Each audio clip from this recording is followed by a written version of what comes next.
Welcome everybody to another day of LCK Summer 2017. It's me, Valdez, with Crumbs, and we're going to bring you a really exciting matchup to start the night. KT Rolster up against a reinvigorated Jin Air GreenWings that is looking quite good so far. Both these teams are on an upswing. We saw KT dismantle MVP, a matchup that you would have expected going this way earlier in the season. However, they did have their woes starting. They were a bit depressed in their opening losses. However, now it seems like they've really captured their vigor once again, and this is a team that the standings is where you would expect it to be, right near the top 3-1. But Jin Air, not the team you would have expected to have the same record. They are also 3-1, and I'd say off the back of and their entire team has been playing well macro-wise, but in particular, he's been showing up.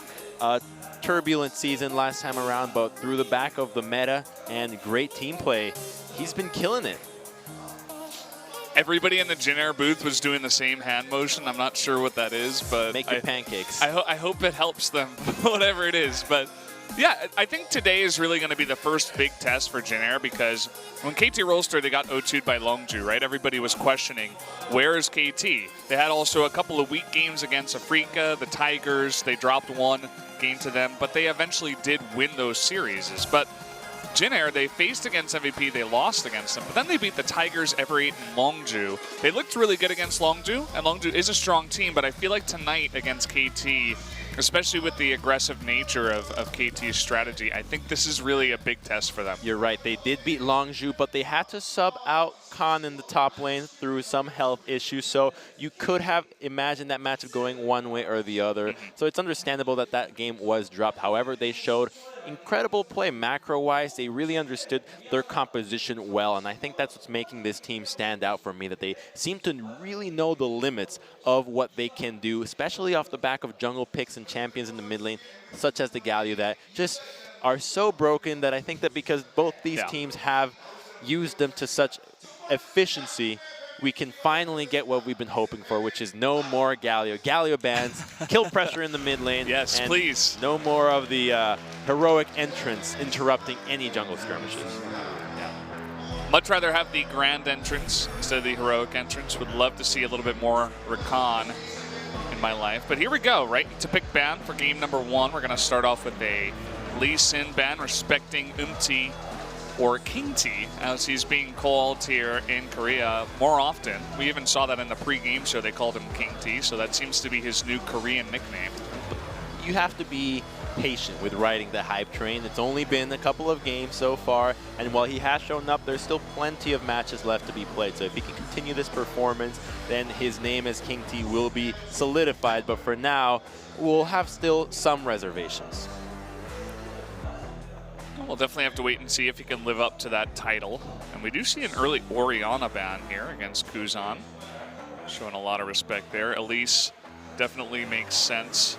And also the Rumble ban against Smeb. We see that very often here in LCK. Especially after the MVP performances that he put up against none other than MVP, actually. So understandably so. And triple jungle ban. However, has been one of those players that while he has shined on Lee Sin and Elise, off the back of the Jarvan pick in the jungle that no one else was really able to put to find much success with, he was able to do so. Even though it was a loss against Longzhu, the early game was completely under his control. And in the third matchup, the Graves, a pick that we criticize for over-prioritization by a lot of these teams, but he made it work, and he did have Galio to help him out. Yeah, but the 6 and 13 Graves not doing too well. Oh no, not the Galio. Well, what do you think about the Thresh ban instead? Because Mata has been popping off on that Thresh. He gets to the mid lane at exactly the right time. He's given a lot of room to roam around the map. His death sentences have been godly. So maybe they're saying, okay, we'll target Mata a little bit. You can have Galio, but we just want to make sure that Mata doesn't have his Thresh. It slows down KT. Right now, the meta favors those all-in supports. That's why we see Blitzcrank. That's why we see the Threshes being so popular. And when you take that away from him, you're tempting Mata. Are you going to play Thresh or maybe, or Blitzcrank, or maybe even the Braum in that bottom lane? And while this Kindred is hovered, we just want to touch on real quickly that while Kindred's most likely not going to see any play, it is 7.11. And this patch did see some tweaks to a couple of champions. The Rek'Sai one that you don't expect to see very much. And Kindred, you might be seeing it with combination of Galio. However, it's just so unlikely to play these champions that rely on the RNG of your camp spawning with the right marks, that you can get these advantages. And sure, if Kindred gets 10 stacks, and she's going to be godly, but that's a pipe dream in a competitive match. Yep, very true. And we do see both of these junglers kind of trolling a bit with the Rek'Sai, the Kindred, the newly buffed jungle picks, or I don't know what you would call Rek'Sai right now. I think he's in a very weird spot. Back in the dumpster. The utility of her ultimate no longer there, and now you can simply sidestep it, which is saddening to see. Yeah, but we do see Score pick up the Graves and a Varus pick to follow up there for Deft. And Kuzan going to be going on to that Victor. We've been seeing a lot more Victor these days. Very good against the Galio. You can just sit there and push back against the high pushing potential of that Galio pick in the mid lane. And the Victor has seen some priority because the Orianna has been so heavily targeted. Pawn was vocal how he thinks that Talia, Orianna, and even Victor are some of the most broken champions in the game, but Talia is one of the more utilities. Orianna, while she does find the balance of utility and damage, that's why you see her be so heavily targeted. However, she is susceptible to being misplayed. With the Orianna ball, we've seen shockwaves miss left, right, and center, whereas you have a champion like Victor who, even if he gets caught out, just press all your buttons at once. Chaos Storm persists, you have your lasers, and it's enough to make a difference in the fight, whereas Orianna, if she dies right away, there is no value. Definitely what separates a good Victor or a great Victor from a mediocre Victor is the gravitic field. You know, when you can put that down, can you get the stun down? And also, can you stay alive for long enough in the fight to do that consistent, sustained damage? And it stalls out the game to the point where Caitlyn is going to be a major threat when you have such a heavy amount of wave clear between 3 champions already that are likely to be designated to the mid lane throughout certain points of the game. We can expect Victor to be swapping to the side lanes to pick up farm, similar to the way that Crown plays Victor, as I imagine that most players look up to Crown as to how to play this champion. And when you have such a late game scaling composition, you're banking on a 40-minute win where you have those itemizations that can easily melt through the tank line that is going to be that Galio diving into your front line. But so far, KT's early game is going to be the thing to watch out for, while Jin Air is putting all their eggs in that late game chicken. Yeah. Look at what they did. They banned 2 supports against Mata, the Brand, and the Zyra. 2 aggressive supports, 2 high damage supports. And then they picked Tom Kench anyway. They're like, okay, we just want to keep everybody safe against anything that Mata can do. And we'll see if that works out for them. As you said, just playing for that late game. We'll see the response here from KT. The Lulu means that this engage is going to be that much more devastating. When you have Galio flying in, gets the knockup up, and if he hits a target in range, then you have the wild growth to combo it. A Yasuo would be amazing here, but obviously you're never going to see that champion go through. It is going to be instead the Renekton, and I think KT is going through the exact same game plan which they attempted against MVP last time when they had the Rumble in their hands. Push lane top, push lane mid lane, and then you have the Graves invading the jungle, and it's impossible to answer back onto this Graves when you have to consider the heroic entrance always flying through it. If this Fiora pick does get committed to, that is just an all-out late-game composition from Jin Air, and just full-on protection onto this mid-lane turret. Herald is going to be the most important objective in this matchup. If KT can get their hands on this and crack that mid-tier 1 sooner rather than later, then we might just see an explosive Jin Air going straight down a crashing plane. Looking for a better word on that one. Yeah, well, there you have it. And yeah, I'm glad that you point that out. The Rift Heralds, these teams have been focusing it more and more. I feel like every single game we see, teams begin to figure out the importance of it. It's so good for taking the tier 1, especially in mid, and just opening up the map for your team and putting on that pressure. It's just a game-winning objective early on. Not only can you expect to at least get 1 turret off it, but if the enemy is to make a mistake to trying to defend it, oversteps, you find a pick while that Herald is out, you can easily push for a 2nd turret, and we've seen sometimes even go up to 3 towers on 1 push, and you just don't see that advantage come out any other time post 20 minutes with Baron. Yeah, so this is going to be an exciting game. Jin Air kind of, we used to make fun of them in the past for just being super passive and making the games go long and just trying to survive for very long. But now I feel like with the confidence in their macro play and their super late game composition, we could see kind of a Samsung-esque, you know, I don't want to call it that too early, especially they do have to prove themselves. But if they can prove it here in game one, that's going to be really cool to see. Yeah, but it will also be slightly disappointing for KT if they don't find a way to close this game out quickly. We did see them dismantle MVP in a rapid fashion, and they do know how to do this. They've done so last split all the time before, so I expect them to come out with a vengeance this time around. Look at that Victor skin, rather. It's pretty cool. Either way, guys, we are going to be jumping straight into game number one. There are the compositions. Let's do it. Let's jump onto the Rift here for game number one.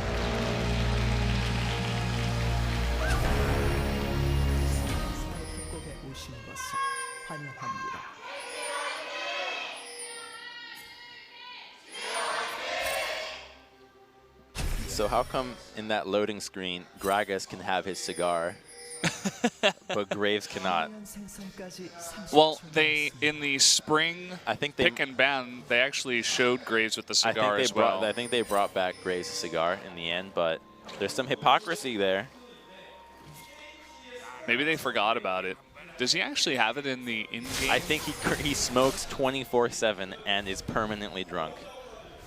That would pretty much sum up what Gragas is, I suppose. It's drunken fighting style. Jackie Chan had a movie about it. Yeah. I think he's a little bit too young for that, but he has become King T here in Korea, as we said before. Nice harass there. Trying to fight over the Raptor camp, but it doesn't seem like Smeb is going to back off from this as they found a way to ward that Raptor camp. Trying to stay out of vision. He's approaching it. We're just going for some cheeky harass.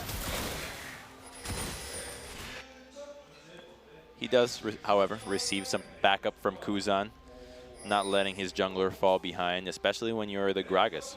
He's going to be instrumental in slowing down KT's early aggression. Finding a pick onto any member of KT, especially Score, will mean that the early game stalls out by probably about a couple of minutes, and that's every kill that Jin Air can get. Adds more minutes to the timer and puts them in a better position to come back and have that fighting chance late stage. It was a really sick ward that spotted actually going towards the blue. So Score knows exactly where he is right now, that he is doing that blue, and he's going to try to pressure in here. Puts down this ward, and you can see that is going to stick around for the smite fight. Can he actually get it here? Looks like he will. What a godly smite from He is facing a taunt here. A kingly smite, you could say. And it looks like he's definitely going to get away. Kuzan's going to come over here, and the collapse from the bot lane. Now the bot lane's fighting. This game is getting insane. Look at that Devour onto the trap there by Snowflower. Bot is going to flash away. Snowflower going in for the kill. Picks up first blood. And even going to force the flash at a pawn to escape out of this one. And they're not done yet. That's a second kill going over to Jin Air. That one will go to Kuzan. That was such an awesome interaction there. Everybody wants to defend their jungler. They know how important this matchup is to this game. And because the wave was pushed in from KT, the duo lane from Jin Air can collapse faster. They intercept the duo lane. They find a way to kill Mata. And now that so many summoners are down, the aggression will have to be diminished. And this is a great start from Jin Air. Yeah, that was really fantastic. Just beginning with the smite fight win from Look at this timing. That is perfect. And that just saves everything, because Score would have hit level 3 on that and would have had mana for this fight. And now the Victor collapses. Meanwhile, the duo lane is fighting, but we're going to cut on live to a replay where they're going for a red buff steal. Yeah, they're going for a red buff steal. I love the Devour onto the trap here, and Snowflower coming in for the flash kill. The flash Lickitung. And here, just the commitment. They see that they have the range. You call out your cooldowns. Can you flash forward? Yes, we can. Yeah, that was great. That was a great level 1, or a great reaction from Jin Air. The communication necessary to scout that play and respond accordingly to support your shining star so far, which has been is what makes me excited for Jin Air, which is an understanding of what their win conditions are, how their compositions can utilize those win conditions to succeed. But we might see a gank onto Kuzan, who has no flash. No flash. He does have the cleanse, but you're not getting away with this one. There it is, trying to lay down his stun, but it just does not matter. Perhaps just a little bit too aggressive in the lane with his flash down. That's an easy pickup on that kill for KT. Stone face Pawn knew it was coming, mile away, but bit of a misplay there from Kuzan. Not sure why he committed to burning that cleanse, and that might come back to bite him in the ass, as a repeat gank would be in order with Galio being capable of closing the gap from far away. And if a taunt connects and Graves is there, then we might see a snowball beginning from the mid lane. Getting a pretty cool look at this top lane. You can see that it's very even so far. Sohan looks to be about 3 CS ahead. It's going back and forth. Both of them picked up the Doran shield, so I suppose it is just trading at this point, even though they're both pretty aggressive champions. It's trading, but the kill pressure will be going towards KT's way, as Renekton's always has the ability to dash out of danger and choose when to pick his fights, whereas Fiora, her commitment is not so easy to back out of. If you go in, you're likely to not be able to get out, at least early on without early CDR. And take a look at the vision on the red side for KT. They have a control ward deep inside the jungle of Jin Air, which will hinder a lot of the gank attempts into this top side of the map. And this is what we saw from them last time around. You can expect this move to happen, and the routing that Score is about to take speaks to doing just that. He already has his completed warding jungle item, and after doing Wolves and the Gromp, a trip to the top side would result in extensive vision, and Umti's gank paths are going to just be read like a book all over. And as soon as he shows in vision, look at what Score does. He's responding right away, looking for it, and there's heroic entrance, and this is going to be a 3-man dive onto Sohan that he has to respect. They should know this is coming, and you could see immediately Sohan backs up. I mean, Pawn, he didn't hide it at all. He kind of just walked towards top, straight in vision of Kuzan, so they were calling that one a mile away, but still, just even that small amount of pressure, they don't have to commit it to anything, and already Sohan not going to have too good of a time up in top lane. He's going to miss a full wave. Yeah, he uses his teleport, and that's going to be another control ward going down in the red side jungle for KT. And this means that this red side belongs to KT. And while the map is trying to be split, the opportunities of ganking Varus and Lulu with a Tahm Kench Caitlyn are minimal. And so the map early on, while the kills did get evened out in that early exchange, you have to give the advantage to KT for the way they're playing their composition out to the advantages that they acquired from the draft. You see that someone came down here, I think it was Umti, and put a couple of really deep wards into the red side, so they know exactly where Score is right now, doing this red buff. It's the result of the early game being, or of the map being split in the top side. However, Umti will find the control wards and likely will find the second one as well. Oh, no, he's just slamming over. Good control ward, though. Usually you never check those places for such aggressive control wards, and look at that. Straight on the number of the blue buff. They had the time when it went down as they saw it die, so they knew exactly the cooldown of it. And Victor without blue buff means that pressure in the mid lane is going to go Pawn's way even more so than normal. Oh, there's a teleport on Smeb. Oh, here we go. This could be a 5-man down in here. There's the TP, the Chain of Corruption. Teddy, he's trying to get a kill. The heroic entrance from the mid lane from Pawn. That's going to be an easy couple of kills down in the bot lane and should be the first blood turret. And great moves there from KT. They saw that Umti was in the top side. He slammed over a wall. They knew that there was no chance of a counter gank, so taking this dive was an easy peasy. They just did it because they knew there was no chance of a response from Jin Air. Even Gragas was not in an opportunity to claim anything else in response, and so they're able to walk away with that first brick. And while there is a Cloud Dragon, they don't care about that. They are able to shut down the main carry for Jin Air in the late game. Look at this, just execution. Getting on top of Teddy is the duo lane of KT, and from behind, Pawn, Smeb, and Score going to easily clean up the big frog.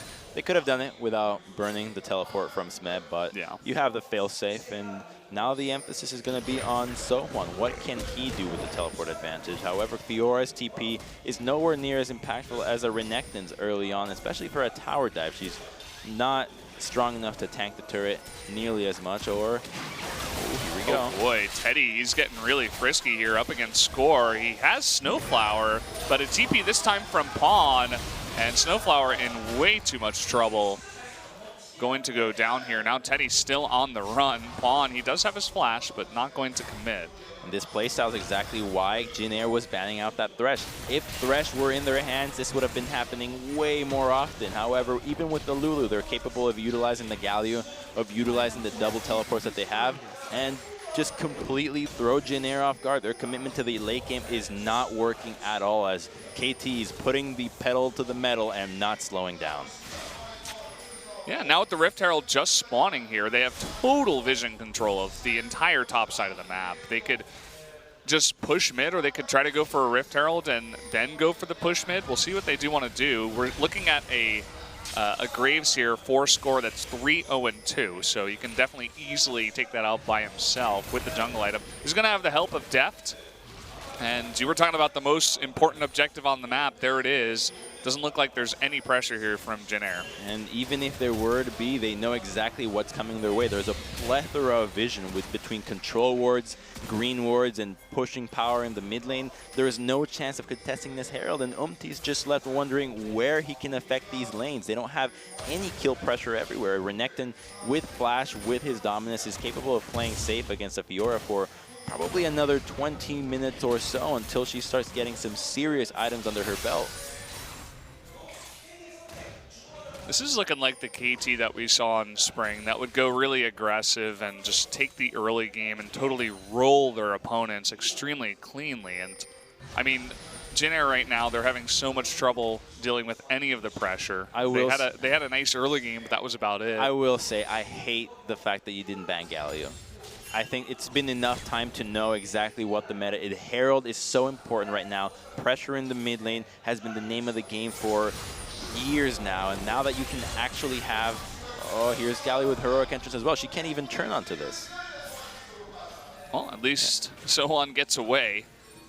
Now that you have Galio, which fits the meta perfectly for just pushing mid lane and helping out your jungle, helping out every side of the map without a huge commitment, whereas before the only real similarity was maybe a Galio or a Shen before. Now Galio not only wins his lane, but also has that Shen. Imagine if Shen were to push every single lane and win. That was Shen's weakness. Yeah. That is what people abused Shen with. Imagine if you couldn't abuse Shen, how broken would he be? Well, put him in the mid lane, turn him into a fancy suit. You have Galio, and this is the result. KT did it. Even Jin Air did it in their victory against Longzhu, so a bit of a lack of foresight. An oversight, perhaps, by Jin Air. I mean, you were talking about it before the games even started. You're like, okay, this is going to be the focus pick, Galio. Teams are beginning to figure out just how OP he is, but not only that, both of these teams pick him and play him really well. So I would have to agree with you. I think after seeing this game even, perhaps let Mata have the Thresh and ban away the Galio. Might have given you a better chance, better shot early on in this game. However, it's not over. The Dragons are not the optimal for snowballing a game out of control and starting off with a Cloud Dragon, and they do have that late game power, so it's going to depend on KT if they can keep playing this aggressively. They have been doing so far, so with the first 13 minutes, if we can apply that level of play to the next minutes, however may be that this game can take, then we can expect them to close out this game, but they have to play it cleanly. A poor dive somewhere will result in Jin Air having a chance. Yeah, and Kuzan on this Victor still has some incredible wave clearing power. So, I mean, if you just sit here and you wait maybe 20 minutes, if they're given that time, they definitely can come back in this game. You can see the Rift Herald just does a bit of damage to that mid-tier 1, but it didn't kill it. And they've cracked mid lane turret to the point where it's almost destroyed, as you mentioned, but the way they're going to try to finish this one out is going to be a fire vision in the closest lane, which right now is that tier 2 in the bottom lane. And if they can deny as much vision as possible from Jin Air and then rotate whenever Jin Air try to answer for the tier 2, quickly move back to the mid lane and either threaten the dive or perhaps take the turret if there's nobody there to respond, it'll be the window they have and they're looking for to take down this mid-tier turret. Because if they get mid-tier 1, if they do so, that within the next 6 minutes or so, they can start thinking about Baron as a real possibility to accelerate the game to a point where Jin Air will struggle more than we have seen to stall out. Yeah, you can really get a sense of how quickly KT is trying to push this one in by, we're sitting at 14 minutes and the Baron is really, really far away, and they're already almost, they've already almost taken 3 of these turrets, so doing pretty well so far. And they actually catch So-On here getting knocked up a couple of times. We'll see the flash devour from Snowflower. Bit unnecessary there. Yeah. There was a blast cone, then Graves had burned his end of the line and Galio all his cooldown, so only collateral damage. Even that one wasn't available, so maybe a bit of nerves there. Extra safety, perhaps. A little too safe there. It's like wearing double seat belts. One is enough. Yeah. Well, we're seeing Jin Air essentially just turtle up pretty hardcore. They're keeping Kuzan in the mid lane, pushing that back, making sure that they delay that tier 1 from going down for as long as possible. They're throwing So-On into whatever long lane that they have and Teddy into the other one and just saying, okay, well, everybody that's in this game playing with us and also watching this game knows the objective of our team. But we still have to play to that here. And look at the quirky itemization coming out from Story. Rushes the Rapid Cannon on Graves. We usually don't see that build. Oftentimes we'll see either a Phantom Dancer, a Hex Drinker, maybe even a Black Cleaver. But this time around, by going that item, to me it speaks of trying to hit turrets. Obviously the champions are also long-range carries between the Victor and Caitlyn, so it will help in the team fights as well. But it also helps in a siege where the Graves can get a couple more autos than usual, as the extra range will keep him in safety from a Gragas Slam or maybe even a Cast. Yeah, it's definitely a very good point. I mean, we're going to see Graves also have that red buff too, so just getting that first hit off to put that pressure on the turrets with the red buff is really nice. You can see the crazy amount of wave clear that Jin Air has. Just a couple of pushes with the Graves with red buff could push that in. Doesn't look like that's their focus for now, though. Yeah, they are in full turtle mode, and they don't offer a lot of kill pressure, so they would need serious number advantages if they were to pick anybody off. You always have to remember that anybody that's by themselves is likely to have Galio with them as well. There's an attempt at the death, though. Yeah, Kuzan really trying to get deft here, but score from behind. Kuzan forced to flash. The collateral damage and the ignite for Mata will be enough, and I can't help but feel that Kuzan got his team in a lot of trouble as he uses his laser to try to take out Deft. Kind of an opportunistic moment, but he can't clear the wave, gets taken from behind, and that's going to be another turret going to KT. A lack of patience there from Jin Air, thinking that perhaps they have a chance of going on to Deft, but there is always the heroic entrance to consider, so chances of him having taken down Graves by Varus by himself are none, and as such the collapse comes through, and even though Snowflower ultied in with his Abyssal Void to try to salvage the situation, the collapse from KT was imminent. They had complete control of the red side vision, so Jin Air made that move without any idea as to what KT was going on. And you can take a look right here. He's going to try to get greedy. He doesn't use the laser for wave clear, and as such, decides that I'm going to have to turn, otherwise I'm going to lose a turret, but the flank is already too late. 4 members of KT are already here, 5 even, as Smev roams from bottom into the mid lane. You could really see the teamwork there from KT just collapsing altogether. Lulu, Mata getting there right on time to save his life. Also the heroic entrance giving him enough resistance to stay alive. Yeah, I mean, he didn't even hit the stun. He also used his cleanse to cleanse the chains of corruption, and it was just, as you said, perhaps a little bit greedy, opportunistic. Not what Jin Air needed in that moment. I can see his decision to do so, because once he commits the laser to not use the wave, his only option is, do I ulti the wave? And that would have likely forced KT to look for a dive, and a dive that could not have been defended. So with the second the laser goes down, he is faced with a difficult decision. However, they make the decision much worse than it should have been, as opposed to just giving up the turret. And now KT sitting at a 6,000 gold lead that will allow them to transition to a Baron that Jin Air is unlikely to defend within the next couple of minutes. Next dragon is going to be another Cloud Drake.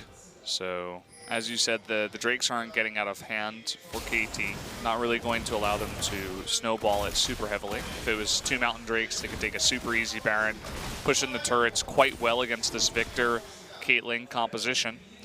but just 2 Cloud Drakes. I suppose it'll allow them to get across the map a little bit easier and pressure some of the lanes, maybe some faster rotations, but I believe what KT does with the Cloud Dragon is exactly the way that it should be, especially with the opening Cloud Dragon. When you see that objective, you can't commit to making a fight around that one, as the value that you get out of it is so low that if you were to lose a fight around an objective that doesn't offer much, it'll likely be a disaster. So instead, they prioritize opening up the map first, and when the map has been opened and they're clearly in the lead, then they can start going for the dragons and thinking, let's take the gamble and see what we can get out of this. Well, we have a bit of a fight here. Chain of Corruption onto Snowflower, but he will just eat up Kuzan, who is in a little bit of danger. Kuzan able to get back to try to clear this wave. Doesn't do a super clean job of that, but KT committing a bit to the engage. They don't get any kills, at least. But they do get chunk damage onto this mid lane turret, and same on this tier 2, which is low, and Smeb is in danger, but he has flash, and there's heroic entrance as well. Sohan doing his best, trying to clear this wave as Fiora against 3 of these champions. It looks like perhaps another turret will go down. There it is. As Jin Air forced to give another one away. KT now about 7,000 gold ahead at this point. That's exactly the way you want to play the map out against this heavy wave clear. They push the lane into the mid lane, then they rotate bottom in out of sight. They have control of the side that they moved in, and Jin Air is unable to respond quickly. They don't have the inside track onto that lane, and without vision, they have to take the longer route that is going to provide them at least some safety. As such, they don't make it to the turret in time, and the damage is already done. And now KT's thinking about Baron. Their pings are going down. They have control wards. They will first establish vision in the red side and do their due diligence is clearing out vision. However, it feels easy for them with a 7,000 gold lead this early on, and a huge lack of itemization on the side of Jin Air for these late game carries. Yeah, they need about 15, 20 more minutes, but I don't think KT is going to give it to them. As, wow, they're going on to MT here, who actually flashes but doesn't get away from the taunt. I suppose far enough away to not get blown up. And he flashes because he doesn't have any vision. We see it, and we can see that there is no real threat. It's only a Lulu and a Galio, 2 of the lowest damage members, the 2 lowest damage members on this team, but he doesn't know where Graves is. He doesn't know if chains of corruption are coming out from the fog of war, so he has to do the respect flash. Speaking of chains of corruptions, we got it up here in the top. Again, it's only death. So TP is going to come in as a full-on engage underneath that turret. Immediately, 2 members of Jin Air just disappear as KT really trying to drive this one home. Picking up another 2 kills, and that'll be an easy extra turret. And this is an enraged KT. They are not here to mess around. Just dismantling Jin Air, taking full advantage of their composition. You gave it to them a second time around. You saw exactly what they did against MVP, and they're treating Jin Air as if they were MVP. Yeah, this has got to be really irritating here for Jin Air. They had a composition in mind, but they are just getting wiped across the floor, much in the way that MVP did against KT. KT really showing up 2 days in a row. It's going to be another inhibitor going over to KT. What's that called? The Justice Punch? Yeah, Justice Punch. Right on top of the trap. Jin Air actually wants to go for a counter engage. Lots of low members of KT, but they're kind of busy with Pawn up here, and we all know how long it takes to kill a Galio. Look at Pawn. He's just playing with his food right now. He tried to TP out. He tried to TP. Like, really? Oh, so disrespectful. That is some huge BM, actually. He knew 100% that he could not get out. You know the best part? He's probably expressionless in the Oh, booth. yeah. He's not smiling. He's not nothing. The man is the epitome of deadpan humor. Are we going to get a replay? Okay, of the dive. This is pretty sick, actually. Here comes a Justice Punch into the furthest charged taunt, and Caitlyn just gets spat out right into the mix. There's no chance that she could retaliate any damage. She's sitting at a static shiv with not even an Infinity Edge completed. Look at how little damage she does to score. If we could just rewind that, she attacked him twice and it barely even scratched him. And Score's not even the most tanky member on the team. And I'm no longer giving teams the benefit of the doubt when they give away Galio. I think nobody has an answer to Galio right now. The champion's too much. It helps the lanes more than anybody could have ever predicted this ultimate doing. It's like every global on Crack, plus his taunt is greater range and easier to hit than Chen. There's just, and he has so much utility in everything that you've said, and he can just build full tank. He doesn't need any damage. He goes double Dorans, and that's it. He's got really good base damage on his abilities. He can clear the waves really easily with just a couple of Doran's rings, and then he can just be basically unkillable and offering everything that you just said. It's pretty ridiculous, and I think teams are, especially after watching this game as well, they'll just be like, okay, we need to get rid of Galio, 100%.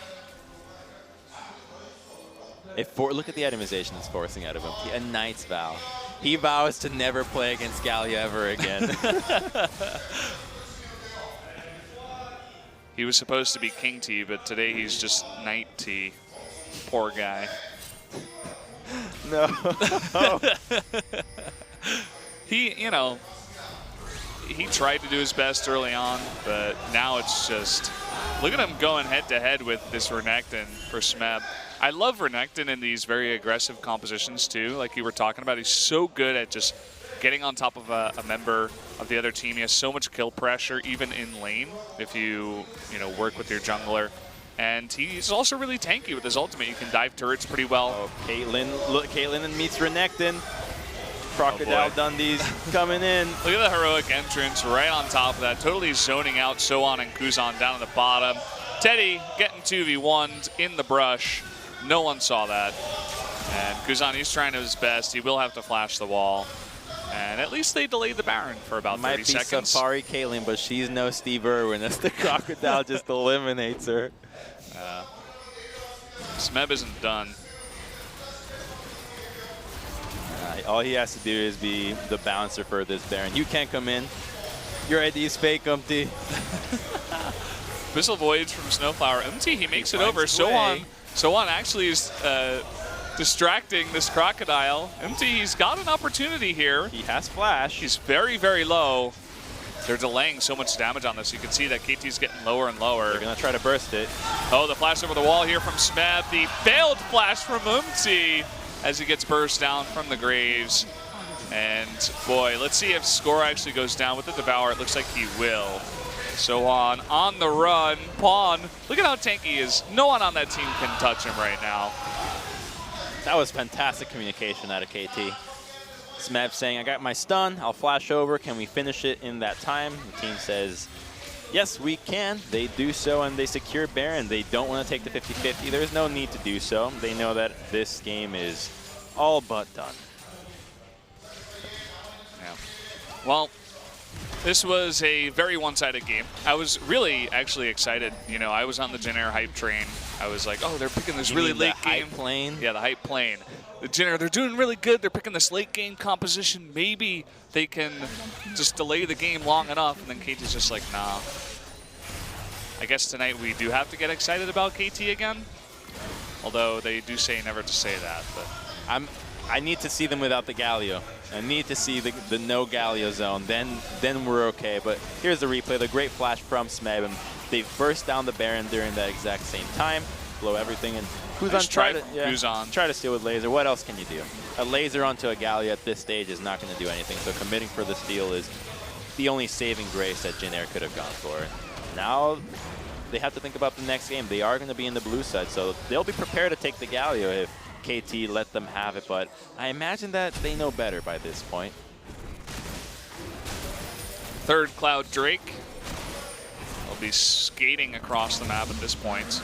They're in the Mile High Club after this game. They've just been all over Jin Air. That actually makes even more sense because that's something you do on the plane, and they are beating a playing team. There you go. We have 4 members of Jin Air versus Galio. Who wins? He's got a Gargoyle Stone Plate completed already. I don't think you can definitively say that Jin Air would win that fight. I don't think you can. I'm going to agree with you. Oh, man. Well, Pawn coming over here. Help out Sohan. Nice riposte. And Smeb actually taking a bit of damage, so they might be able to take out the Crocodile. No, I spoke too soon. Mata in perfect position there. with that wild growth. Snowflower, he's going to devour MT just for a little bit. Look at Pawn in the front, just trying to delay that body slam. He's going to go for Teddy instead. The flash in actually misses the Justice Punch. Triple kill here for Smeb. He just doesn't take damage.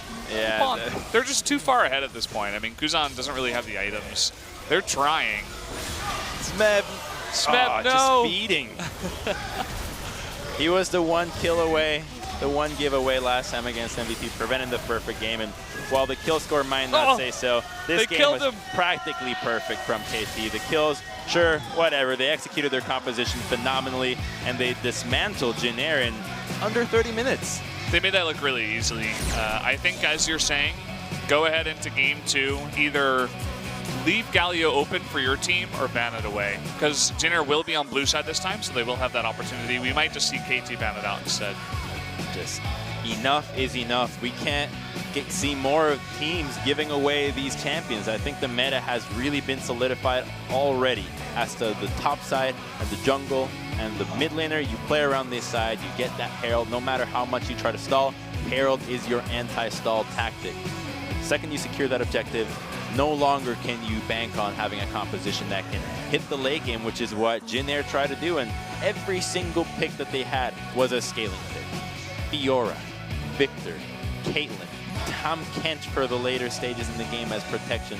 Hell, even Gragas as a peel for all these carries, and just too much. KT exploited perfectly, and they're not even fazed by this.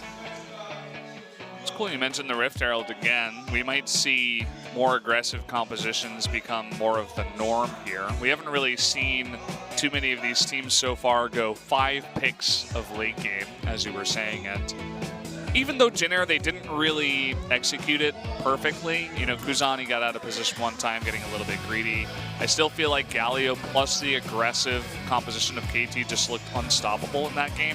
I'd love to see 2 of the, you know, top tier teams go at it, like Samsung KT perhaps. See these 2 go and see if Samsung can actually pick a late game composition and hold off the assault. Here's that gank after the crazy invade that we saw around level 2, but Kuzan trying to push the wave, gets overextended and burns his flash, and this was the moment where it all went downhill. A 5-man dive from KT.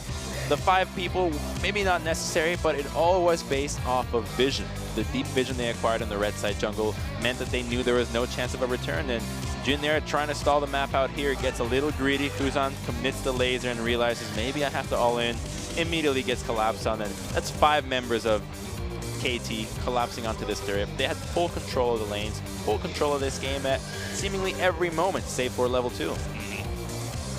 And this was the other big dive that happened up in the top tier too. At this point, Jin Air, they were about 8,000 gold behind, so what can you really expect? Unless they're going to totally give up their tier 2, they are going to get wiped like this. And what I love about this dive in particular was how quickly they were to commit their summoners. As soon as Smeb sees Victor, he's just going to flash right away. They're going to combo with the wild growth, save no chance for any retaliation from Jin Air. And when you pull these dives off so quickly, it's demoralizing for you to try to make a comeback, for you to say, wow, they really just want to kill me. What did I do to them? I shake their hands after every game. What's going on? Well, we had 3 Cloud Drakes, and it's a really windy day, actually, in Seoul at the same time, so very fitting. KT also sweeping, or rather blowing this plane out of the sky of Jin Air, and that's going to be a very quick, under 30-minute Game 1 victory to KT. As we said, even before the match has started, it's really going to come down to the draft phase. You know, Jin Air, they've been looking like they've figured out the meta up until now, up until this game. I think they have a lot of thinking to do before Game 2. To decide, you know, are they going to ban out the Galio? Are they going to pick it? What other picks do they have to deny? Are we going to see another Thresh ban? What other picks get through in that case? You know, perhaps we see an Elise pickup for KT Rolster. Stuff like that. KT just reassessing. What do we learn from that game? Wow. Not too much. I don't think there's too much that we can talk to the players about. But either way, guys, we are going to go into game number 2 after a short commercial break. Join us in about 8 minutes.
Welcome back, everybody, to 2017 LCK Summer here at SPO TV.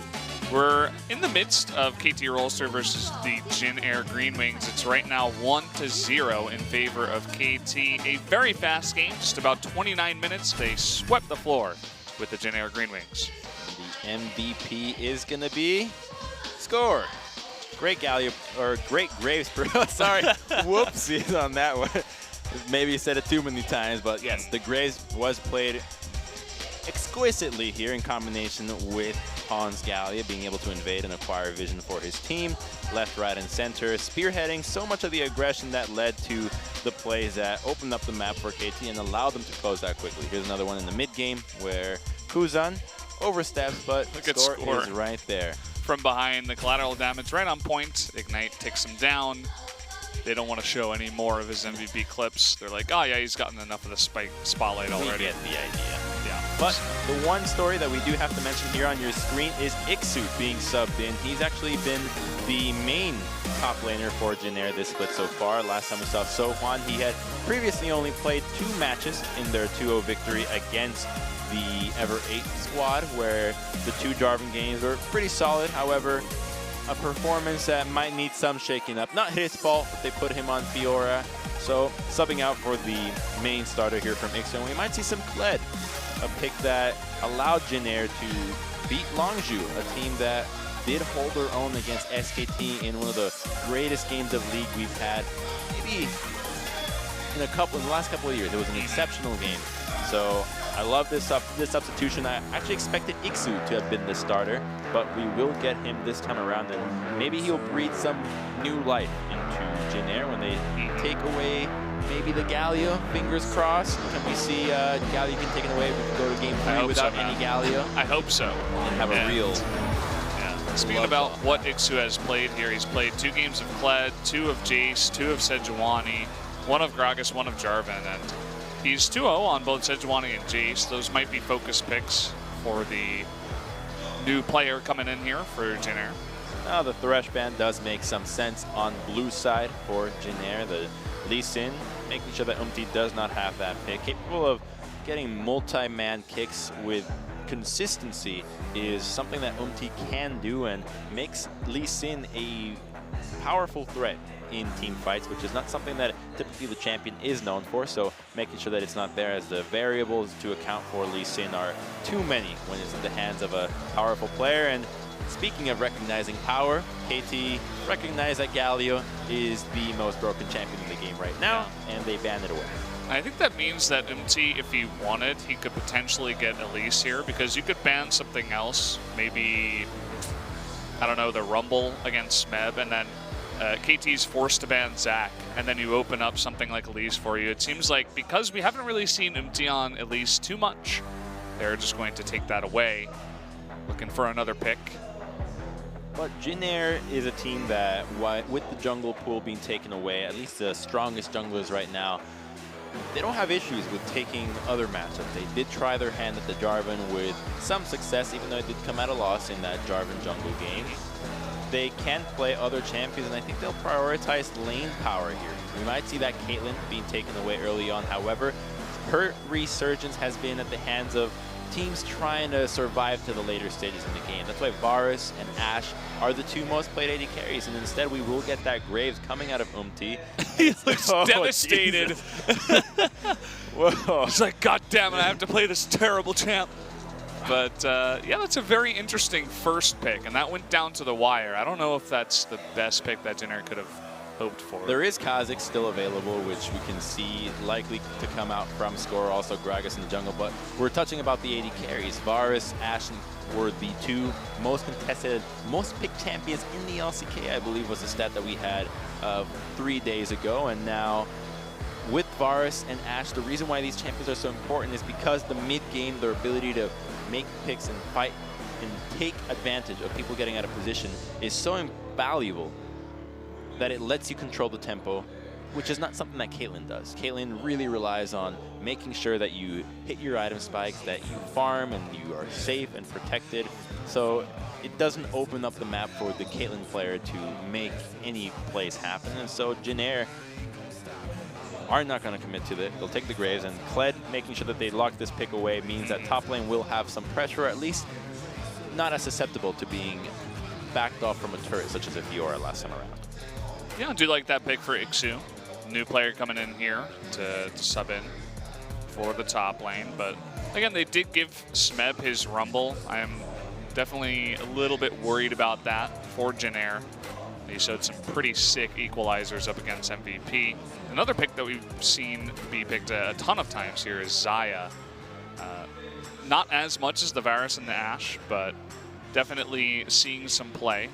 It's an entertaining champion, to say the least. She's quite exciting to watch when you see her ultimate come through and dodge out of however many abilities. She can time it out, as it does make her untargetable during that time. But the Syndra does slip through, and Pawn gets to lock that in, and now they have access to banning out solo lanes here for KT, so they can really pigeonhole Jin Air as to what they want to deal with in this Syndra matchup. Most likely we'll see maybe Orianna, or actually it's going to be a LeBlanc ban as well. They have banned Orianna many times before, and I expect that to be the ban this time around. It is a good matchup for Syndra. However, it will open the possibility of a crazy engage between Kled's ultimate and the Shockwave. There's two fan signs. The one on the left was crazy, but the one on the right was one of the players from KT had so much detail, but the other four players were just stick figures. Who was the KT player? I think it was Deft. I'm not 100% sure though. Wow, Blitzcrank. The Crumb solo Q ban coming through here in LCK. I'm banning Pantheon now. Oh. Actually, I don't really care what I ban. I believe in Faker's philosophy. Just play against everything. Yeah. Well, looking to ban perhaps another jungler here is Jin Air, and you mentioned two jungle picks that could be picked for KT. It was Kha'Zix and Gragas. They both get banned. There's still Olaf available. I think that's where you go down the tier list. You have How the about newly new changed Rek'Sai? new Rek'Sai. My God, you stand still and dodge out of her ultimate. Or Kindred is too volatile in relying for acquiring those stacks at spawn. While you do have the stacks dictated based on the level that you have as to the camps that they spawn, you still at the risk of it spawning in somewhere that you're not prepared to attack or not prepared to strike. And if your lanes can't help you acquire those stacks, and you're going to find yourself being really starved of those major damage boosts. Kuzan going back to his Vladimir. We don't see this all too often, but this is definitely a Kuzan pick. And if you don't want to play Echo, you don't want to play Fizz, something like that against the Syndra, Vlad also with his pool, he can dodge that ultimate. The unleashed power from Syndra, and do like the pick there for Kuzan. It's most likely gonna be the Rakan getting locked in. Yep.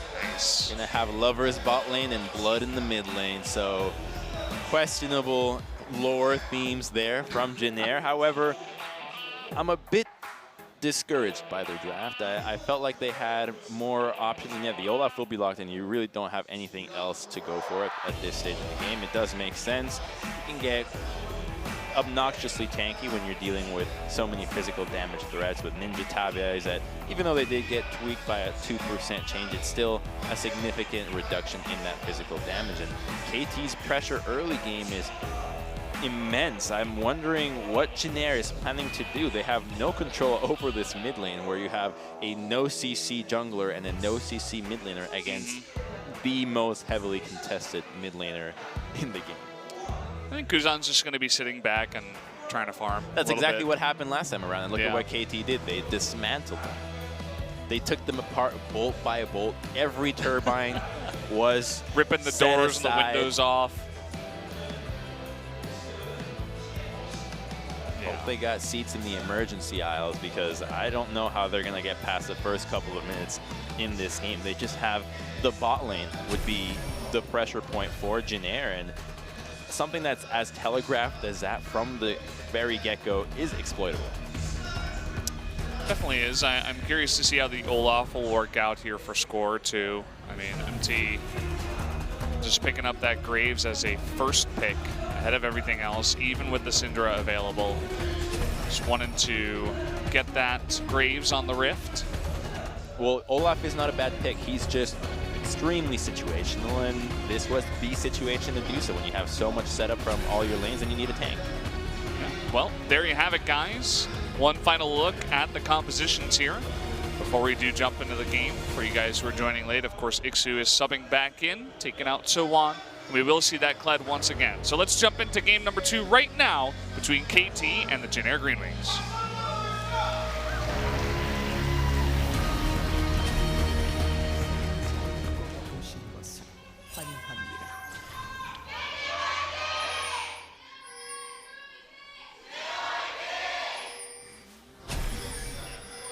Here we go. Jin Air have to be extra cautious in this level 1. When you have Olaf, you always have to respect the threat of the undertows. Somebody ghosting at you is really scary. He does get himself low, starts wailing at you. Dangerous stuff. He's Nordic.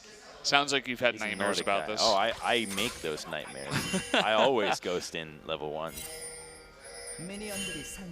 You are the one that gives nightmares. That's right. You know which one I like? My favorite Olaf skin too is a Pentakill one, because he is the Nordic guy, like the god of thunder, if you will. And there's this Finnish band that is metal for kids. Metal for kids? Yeah, they dress up as Barney and they play metal, and children love it. That actually sounds pretty nice. Yeah, it's actually really good music, and it's all themes about mammoths surviving in the winter. Oh, that's pretty cool. I wish I remembered the name. You can just Google it. Metal dinosaurs. Level 1 fight here, the Ignite onto Death. They're going hard, forcing the Flash here out of Death just at level 1. Not even getting the knockup from the Rakan, but still going in there. Not respecting the wait time to see what they started, and it was that W from these members. So they do at least get the flash out, and this does open up the opportunity for a jungler that normally wouldn't have kill threat without any crazy CC to go ahead and go for an invade. He is fancying either a steal on blue buff or a gank in the bottom lane. It looks like it is going to be that gank, but KT respect it. Yeah, they're playing way back. They know the timing for when this Graves does finish his red. But a bit of a waste of time there. At least he checks out, sees what Olaf's gank route or jungle path is. Not fancying an invade, considering he had wasted time looking for a gank. Good board there from the Rumble that's pushing up in top. Just getting it down. Hates gold, misses the cannon minion. Gold hurt him as a kid, and now it's his lifelong mission to hurt it back by throwing it away. It's always so sad to see these members missing the cannon minions. Not much happening in the early game. I think Jin Air will be happy to farm it out once again when you have this many carries and a Kled that eventually will reach a point where Rumble simply cannot hold his own against him. Then later stages in the game do benefit them. Score coming over here, already level 4, picking up Scuttle Crab. And they see exactly where MT is. And Score has the opportunity to come on in here. He's actually going to ghost. He's going for around this. the turret, or he's going for Graves? Going for the Graves, it looks like. And, well, that's a blown ghost. Not the longest cooldown, but... That was questionable, to say the least. Not sure what he saw there. Graves can always dash over the wall. He does get... He really wanted the Grom steal. He really wanted it. I guess he's just showing how fast. I bet you can't run faster than me. How fast can you do your... It's a show of strength, yeah. You know? It's a morale thing. Must be. He's not eating damage, but Vlad, of course, already with some MR, just going to sustain up. It's that Dark Seal under his belt, so he's banking on getting some action early and not dying as a result for it. Dying to Syndra as Vlad will be. a tall order. You really have to mess up to die to a Syndra, especially one that isn't packing Ignite, that has team fighting summoners such as Pons with the Ghost and Flash. Umti just coming mid seemingly to help out Kuzan, take a little bit of pressure off. Of course, as you mentioned, there's basically no kill pressure there, unless Pons diving a turret or something like that, but just pushing him back.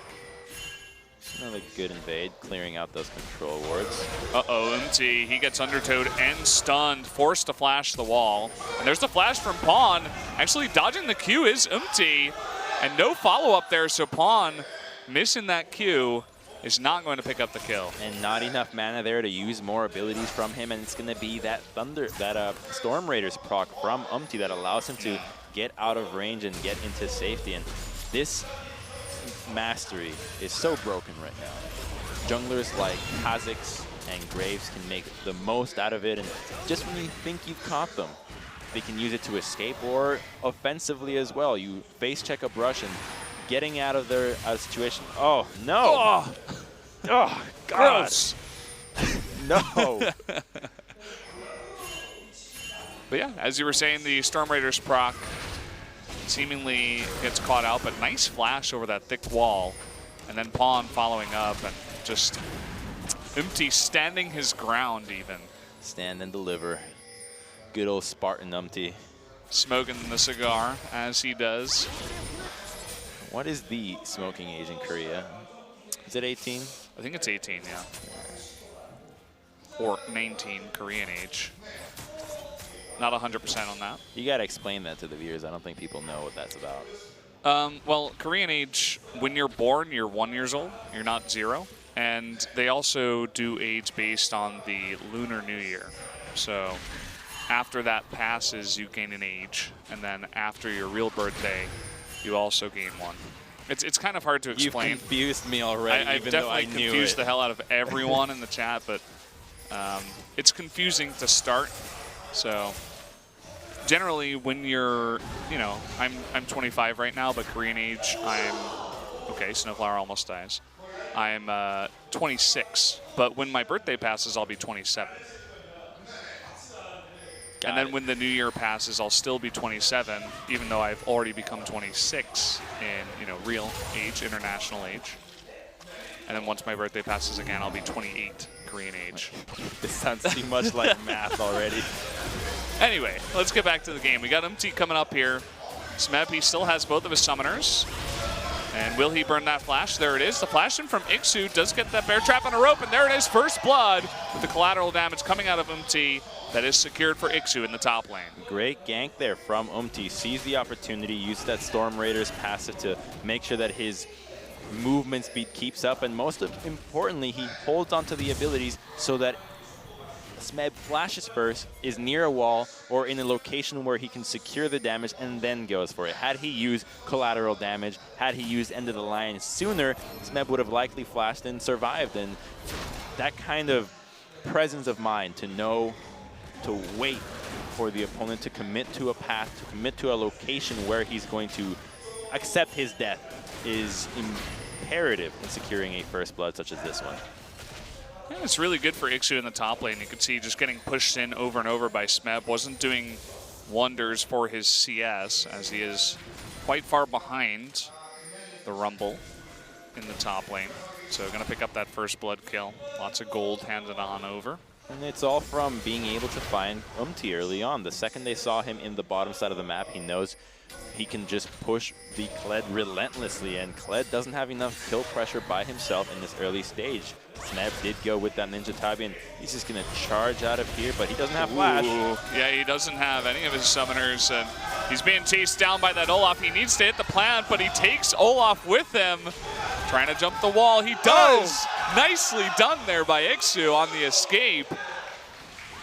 Gets away from that one, and that was a big commitment. The Ghost used from Score to try to get on top of that, and also the rotation from Pawn at least we will pick up the blue buff. The day you almost caught Commander Kled, he just gets away with the skin of his teeth, uses that shotgun to get over the wall, and nice little outplay. That was a 3-man commitment from KT, and now Jin Air respond with their own invade into this bottom side. There are no teleports, and the waves are shoved in, so it seems like the result will simply be vision and an attempt at a Gromp steal.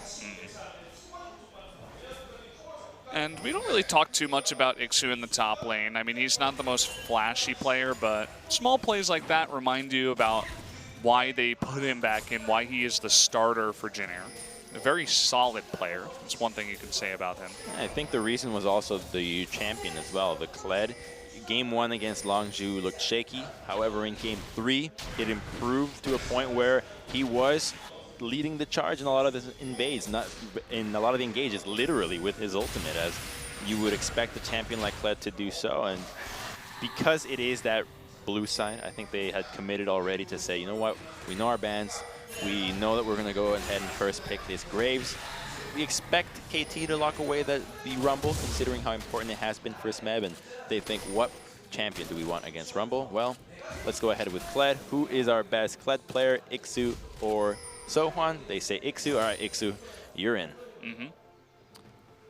And we saw Ixu actually, after pushing in the lane for the first time this game, he was looking for a potential gank down towards mid lane. You were talking about how with the Vladimir Graves combo, they don't really have too much kill pressure, but if you can get a charge in from the Kled, definitely might have an opportunity to burst down the Syndra. And you can burst her down, but with the flash and how aggressive she's playing, any attempt on killing her is going to be obvious, considering that score is already deep in the red side jungle, so Pawn is well aware of what side a gank will be coming from, and as long as they have sight on Graves, he can continue to chip away at this turret and attempt to grow a CS lead, as he's sitting at 11 CS up in a turret that's been chunked to half. I don't think Score has won a smite fight against MT this entire game. Every single creep that I see, and all the buffs. It's the old age. Typically, your older junglers struggle with smites against the younger players that are faster on that trigger button, trigger finger.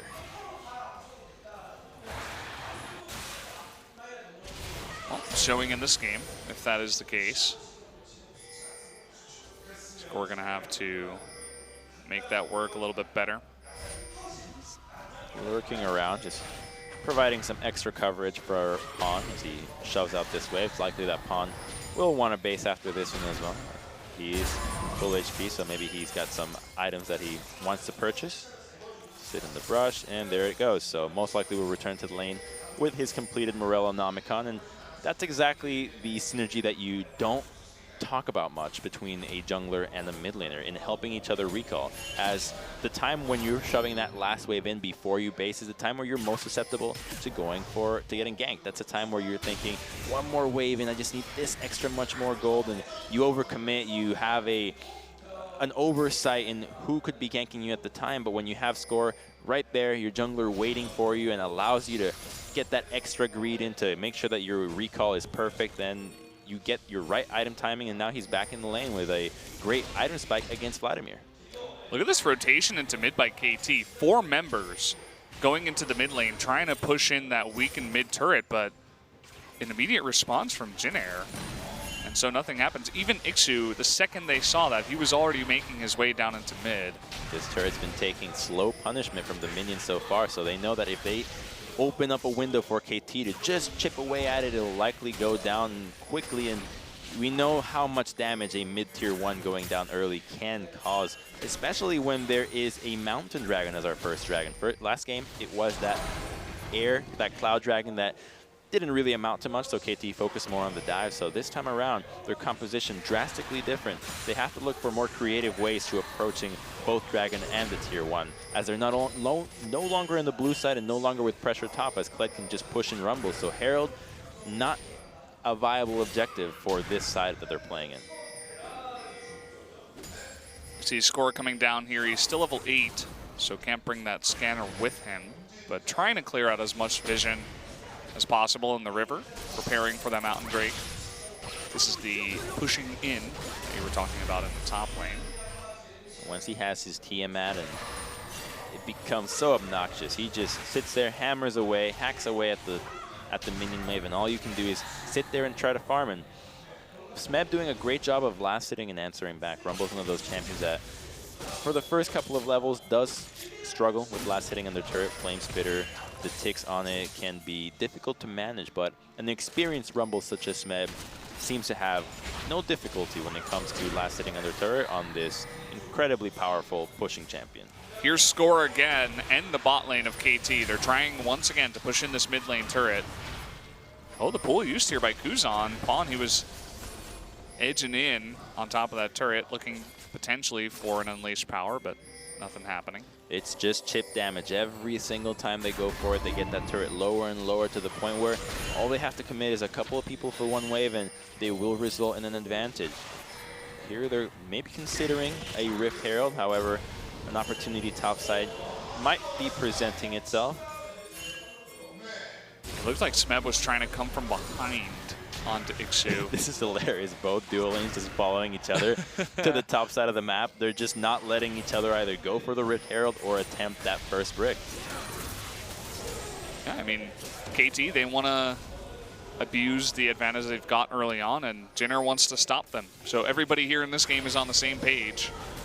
That's one of the rarest swaps you get to see, when the dual lane swaps to the top side through walking, through the lane, not recalls, they walk to it. And so as a result, they're thinking about maybe keeping Smeb in there if they can get an aggressive move with an equalizer. And every little chunk that they have done onto this mid turret has accumulated to now Pawn legitimately being capable of taking down this turret in one more wave. If he commits to it, though, look at all the pings coming down onto Pawn. Ixu's in a weird spot, might try to charge from the mid. Decides against it, and Pawn very smartly just backs off, not taking the risk. It's always when it's lowest, when it's most dangerous. So he recognizes that committing to that turret would have opened him up to get ganked, and giving a kill away in a matchup that he wants to maintain pressure, that he wants to team fight in very clearly with the summoners that he's gone, would mean that Vlad would be open up to controlling this lane, and that's the last thing they want. And here it is. The patience pays off, and first brick will go down to Pawn. That's a lot of gold to give straight to the Syndra. 650 total. It's going to be a nice burst. He's already received a bunch of gold after getting that Morellonomicon too, so might be getting close to his second item here. And that was impressive from KT. The patience they displayed in focusing down this turret was apparent, and it paid off at 17 minutes in, an early time to take a solo turret. And we know the attempt wasn't fully solo, but the gold did get split to the main magic damage from KT. Yeah, Pawn doing very well for himself. Get that scoreboard up in just a bit. Finally, the bot lane duos return to bot. They're done roaming the map for now. And the attempt onto the Rift Herald now. Olaf can solo it with no difficulty. Pretty much every jungler can solo the Herald. I think that's one of the biggest complaints that teams have had about it, Ambitions. He himself stated that Herald, too easy to take away, and if you ever jungle and try to solo it, I think you would agree. Look at what Jin Air is trying to do, though. Empty coming down into the bottom lane, trying to take a turret, but in the meanwhile, up in top lane, Smeb has won that 1v1 fight and has successfully pushed away Ixu, so they're just going to trade 1-for-1 turrets, but also get the Rift Herald. A nice gain here for KT, but Jin Air still pushing in the bot lane. Thinking about the tier 2, there is that empowered recall onto Olaf if they choose to defend.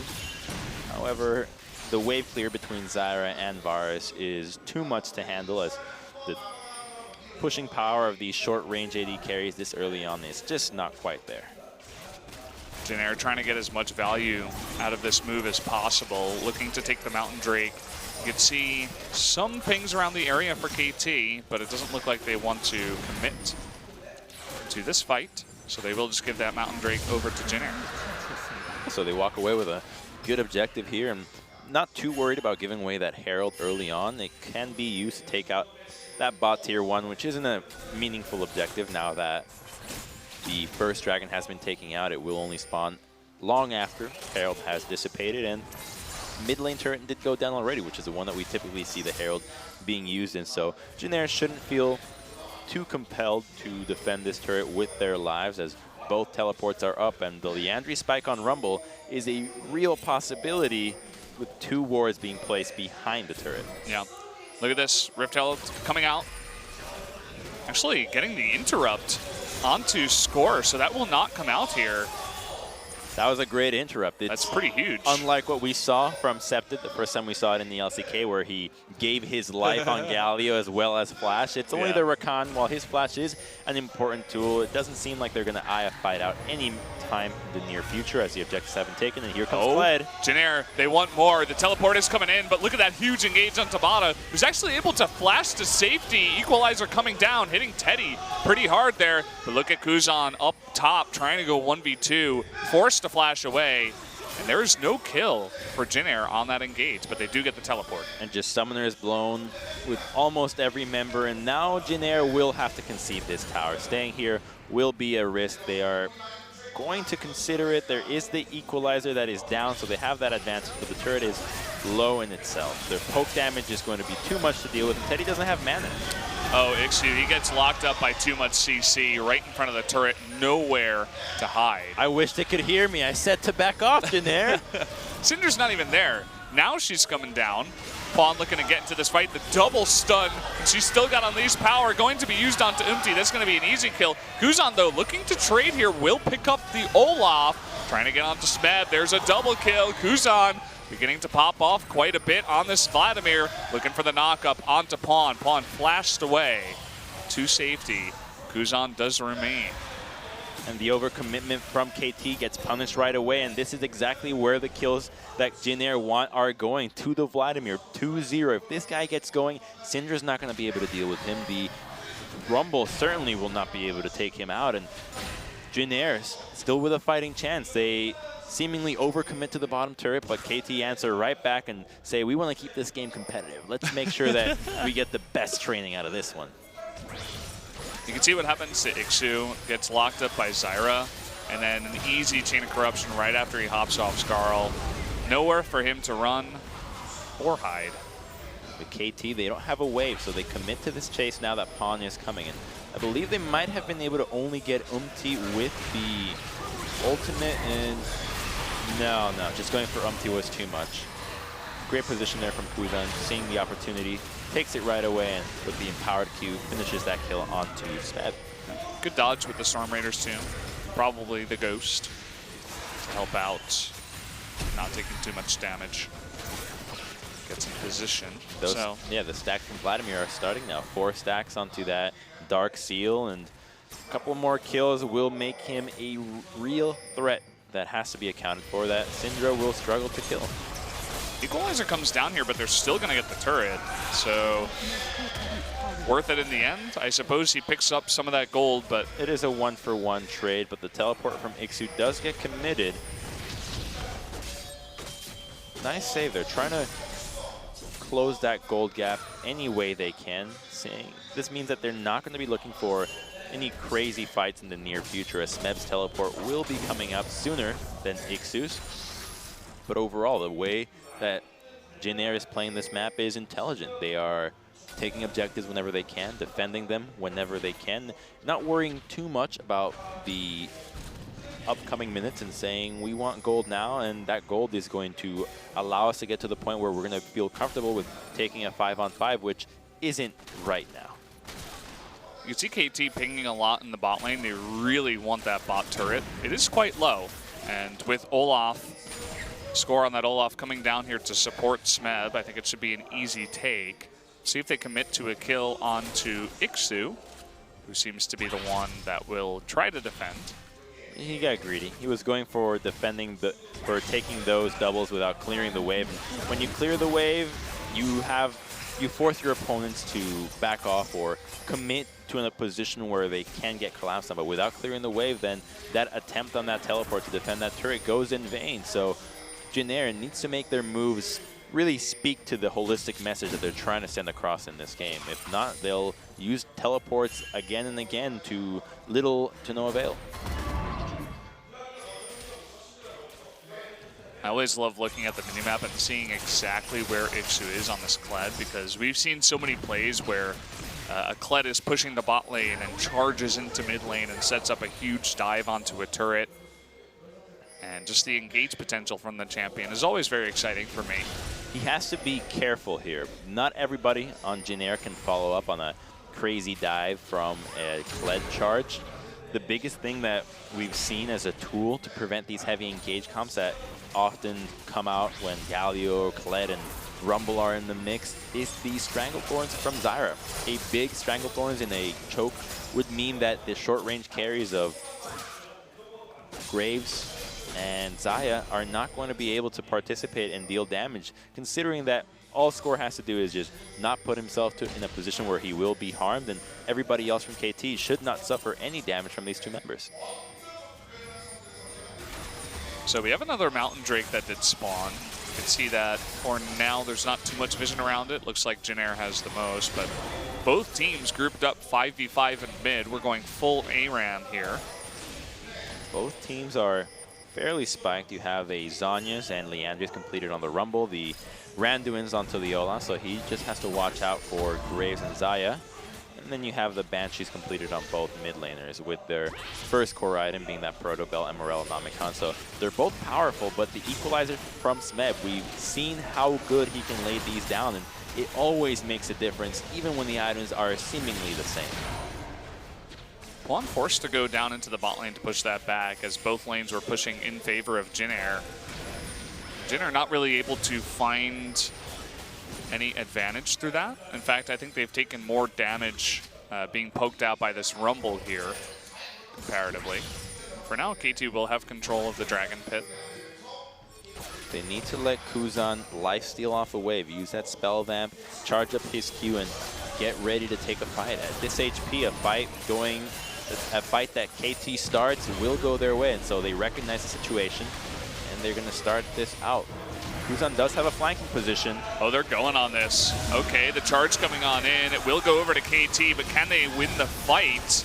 That Vladimir ultimate only going on to Pawn. Going to be diving on in here. The huge unleashed power, though, able to take out Xayah, and Rakan almost as well. And not enough damage coming out here from Jin Air. That Rumble and the Syndra doing way too much damage across the board. And we read it like a book. If Jin Air were to take a fight there, it's gonna go KT's way. They don't have the tools to take this fight right now, especially when Umti commits to flash to try to get this steal. No chance was there for them to take a fight with the itemization and positioning that they had. We saw it coming, we had that luxury, but unfortunately they did not. So we'll take another look at the replay here. He flashes in right away, but the follow-up here, it's Vlad with not capable of hitting anybody, and the equalizer just gets laid out. Nobody can follow through. They're over the wall, just nowhere near enough damage or a good position for the members of Jin Air, and so they get cleaned, and now KT commit to a Baron right after, and we've seen what happens when you lose a fight at Dragon so hard post 20 minutes.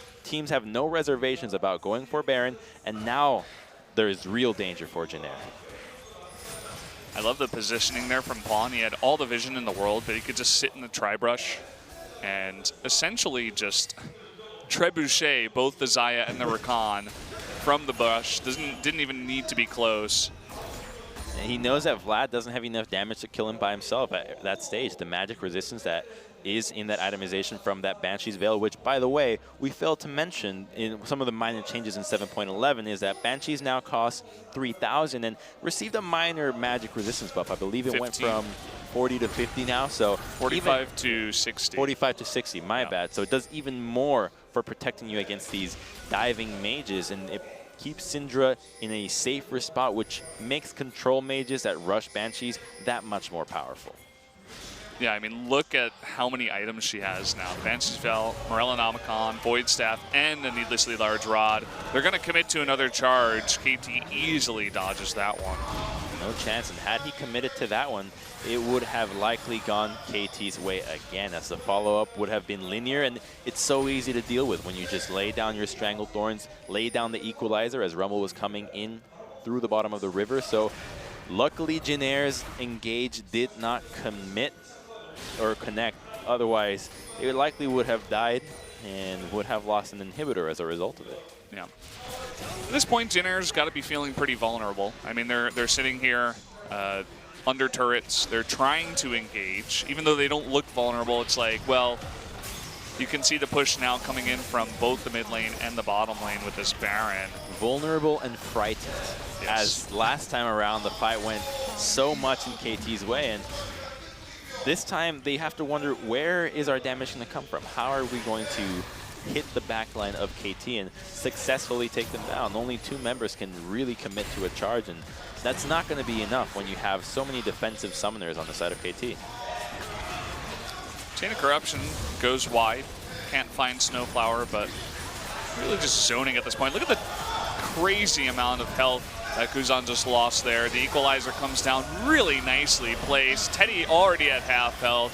Jin Air just desperately trying to disengage and chip away at score. Unleashed Power does get used onto Snowflower there. Looks like only 4 orbs, so not enough damage to take him out. But again, just zoning to get them away from that inhibitor that KT does pick up once again. This is a cool looking Zaya ultimate, but all bark and no bite, as they're too far behind to do significant damage to the members of KT, and it's only going to get worse as the backline is continuing to pile damage. Now that Deft is completed with his rapid fire cannon and the Blade of the Ruined King, looking for that Infinity Edge next, and more importantly, Olaf now has his Gargoyle Stone Plate. So how are you going to get past this, Olaf, and then the Stranglethorns?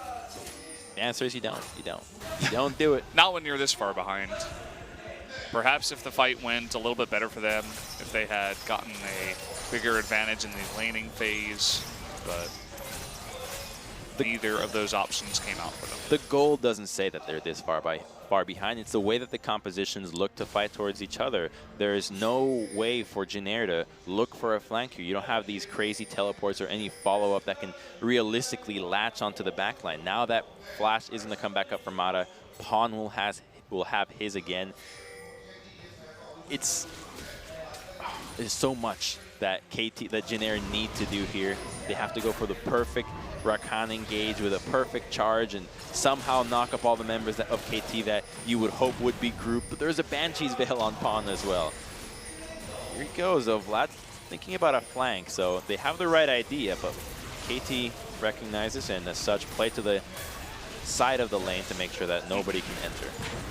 Oftentimes when you're this far behind too, one of your options, as you were saying, is like the imperfect engage and then the follow-up, but really the major CC that they have is all on that Rakan, so they're really just hoping that he's able to charm like 4 members and they can burst someone quick enough. But again, Zhonya's on Smeb, Banshee's Veil on Pawn, and even QSS on Deft. I mean, a lot of these members are very tanky. They have a lot of escapability.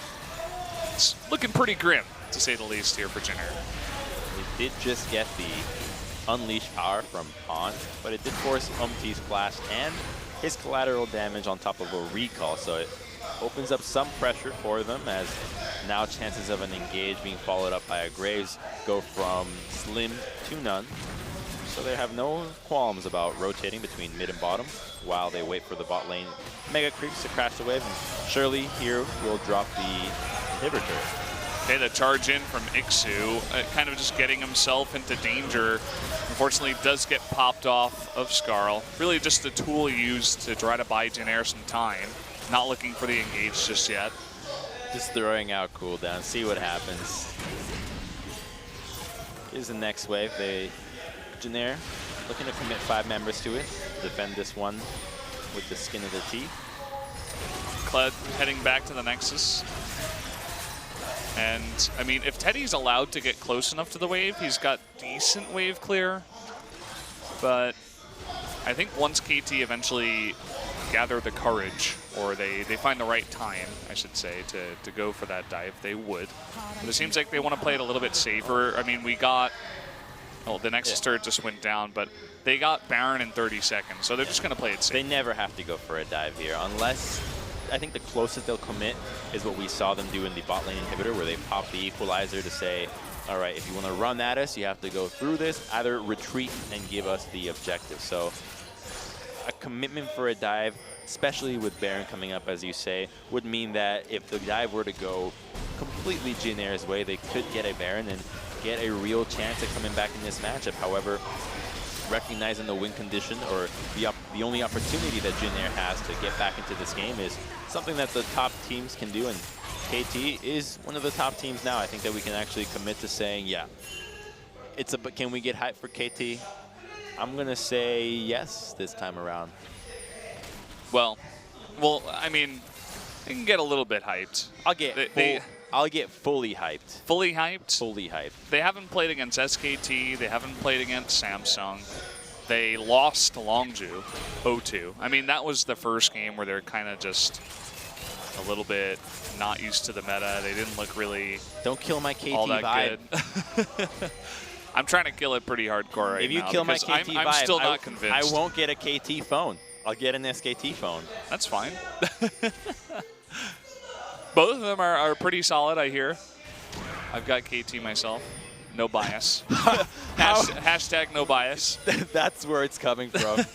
We must have had poor customer support, and that's what's going on. KT Internet is actually really good. Shout out to them. But here we go. Baron's coming up.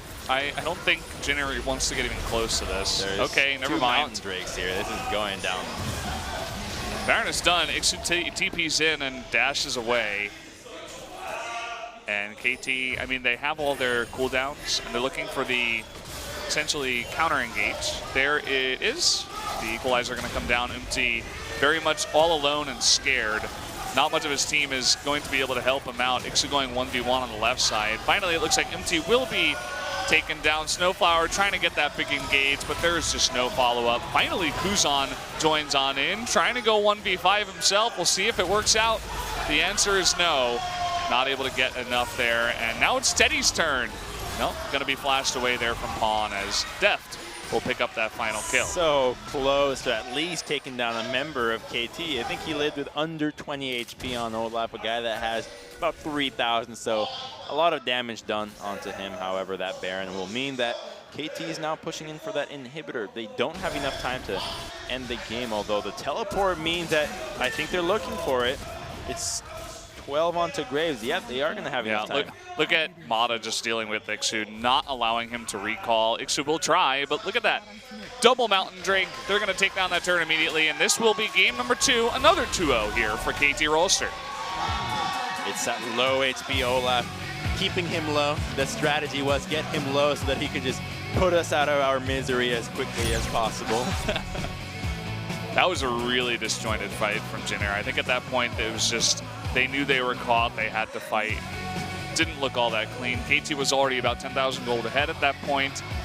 It was the end to a game that we already knew. Man, I was so hyped. I thought we were going to have a close series, that Jin Air, the team that I was really up and hyped about. The last couple of days, man, that last day that we had, the double 2-0s that ended super quickly, wasn't really the most exciting. And now KT just making quick work of the sad planes in the booth. You can tell the sad plane. No Kimti? What's the name again? King T. King T, yes. No King T. As I said before, he's just a Knight T now. Knight T. Pawn T. Pawn T? Yeah, he got treated like a pawn. Not the pawn, though. He had a great game. Yeah, just any old pawn. And we were talking with... Actually, that's completely relevant. Let's just go back to the game. There's Umti. A little sad. Known him to be a bit of an emotional player, and you love that about the young guys. They bring up the rest of the squad with their excitement, with their enthusiasm, and improving and getting these match wins. Energy. But when you're up against a veteran squad that is now really getting their engines going, when they have their sights set on legitimately winning first place and can actually do so, well, you can get disappointed quickly. And this is going to be the escape for Ixu here, using that Kled shotgun. The stun doesn't land from Pawn. Actually, I think if they had landed that, perhaps they could have taken out Ixu. This is where Ixu gets put up against a wall, up against a turret, gets beaten down. They get a little greedy, choosing to go for Umti there, just trying to take him out with a great stun over the wall. So they didn't see the stun coming, but the commitment there, the overcommitment, means that Vladimir gets a great emo flag and follows up because there's no more damage done. Syndra already committed her Unleash power, and he has no reservations about using his pool to slow everybody down and commit to a position where he can deal more damage. That's when things were looking okay for Jin Air, and then we see this poor engage. Pawn gets into perfect position, and watch Teddy and Snowflower just hop on in and die together as a lovers couple. Teddy, oh boy. Hope we got a prenup on that one, because Rakan just went in and gave everything away. And then he follows through, gets Unleash power to the face. I mean, it was kind of just desperate engages, trying to make things happen, and poor positioning that KT was easily able to take advantage of. That made this game look so one-sided. KT. Seems like now it's a time for teams to start taking notes for the way that KT's playing the game. Their team coordination was excellent. The drafting makes sense. The way that they play around objectives, just praise overall. And Jin Air needs to go back to the drawing board. And it's apparent here with the 2 victories, the 2 losses under KT, where it just wasn't close. Olaf less damage than Zyra Lull. Hey, Zyra, come on, Score. Zyra does damage. They banned out, what was it, Brand and Zyra last time around, so yeah.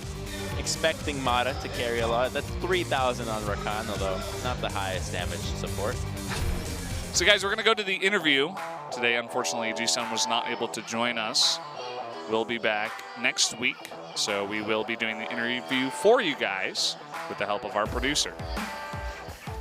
So first off, we have the first set MVP. It was Score. First off, how do you feel about the victory over Jin Air?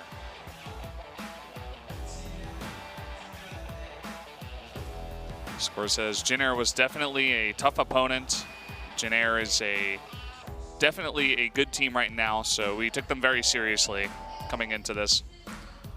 So we would love to win the next matches as well. So Score, how did you prepare against Umti and his irregular jungle pathing?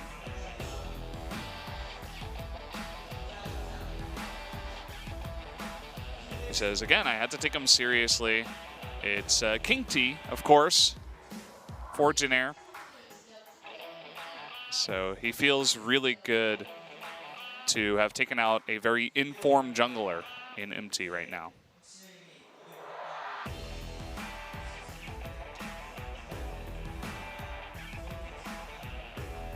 Talking about the Jin Air GreenWings. Score says, we can't help but recognize their good form from all their performances, but still I felt very confident coming into the series.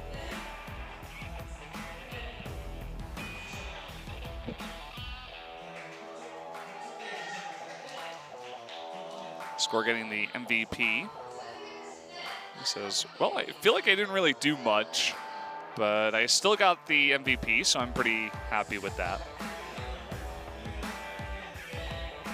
Now for set 2, who's your pick for MVP, Score? Who do you think it's going to be? Score says, I think it might be Pawn. And let's see exactly who that is, Crumbs. Pawn. Yeah. That solo kid, that solo first break, basically solo. He had a great matchup. But this was really the cool had part. Advantages and just did not let go.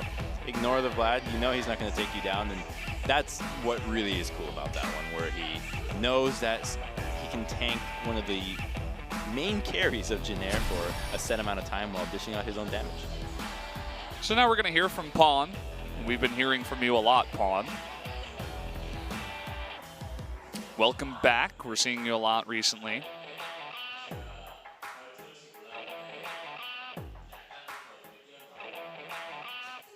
Pawn says, I feel like I deserve this one.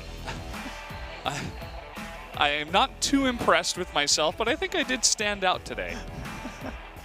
Pawn, straight face the entire time. Small smirk.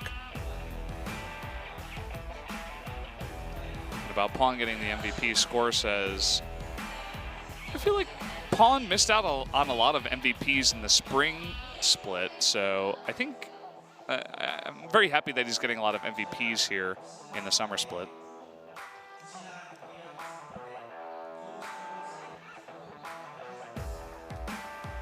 Now about KT Rolster's form, how do you feel? He says, we had a pretty rough start to the season, but now everything's coming together. We're catching up, we're learning the meta a little bit better.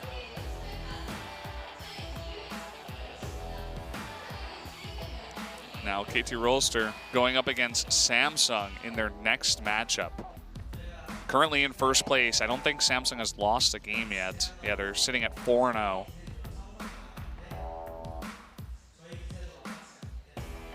Score says, we've taken out Jin Air, but it's now time for Samsung. It's our time to take them out. Try to make it a solid performance up against Samsung.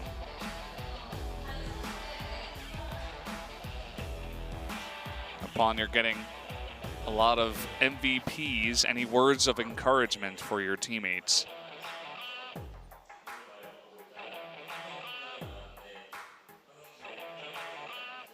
Pawn says, nothing specific for my teammates.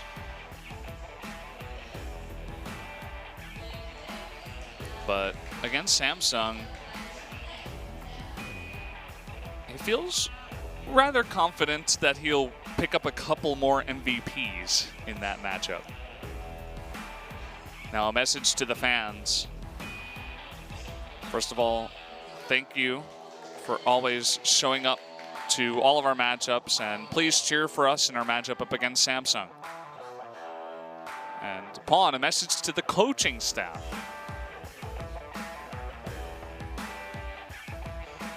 He says, Mr. Coaching Staff, Head Coach, thanks for taking good care of me. There you go, Pawn, a man of few words. Doesn't seem to have the best words, but he made it work. Less words mean they have more value. Yes. Mr. Head Coach. I like that one. So going ahead and looking at the standings now, KT Rolster picking up another win, sitting at 4-1, right behind Samsung. But of course, both Samsung and SKT do have to play. Jin Air sitting at 3-2, still in a pretty good spot. Starting the season right is always a good move for them. This means that they can still shoot for the top of the table. However, they have a lot to work on, considering that they did just get dismantled by KT Rolster. So if they want to stay up there, they're going to have to reevaluate the way they play League of Legends and draft League of Legends.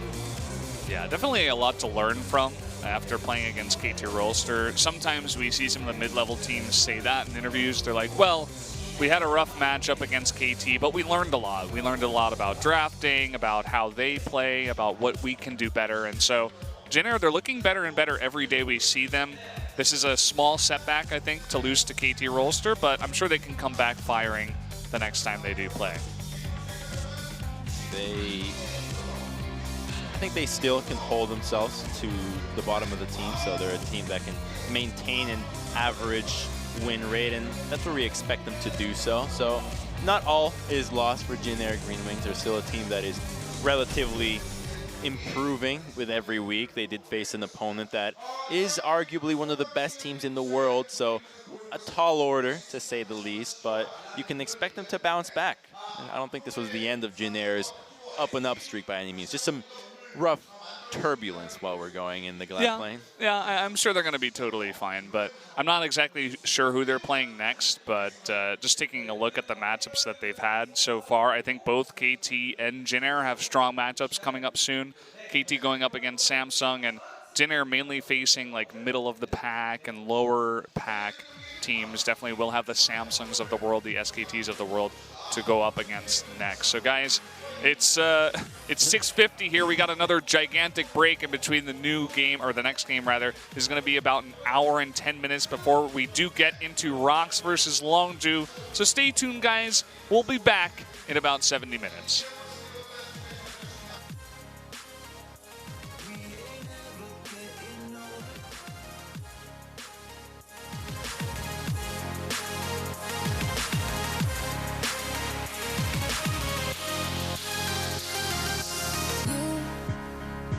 Look as good as the day I met you. I forget just why I left you. I was insane.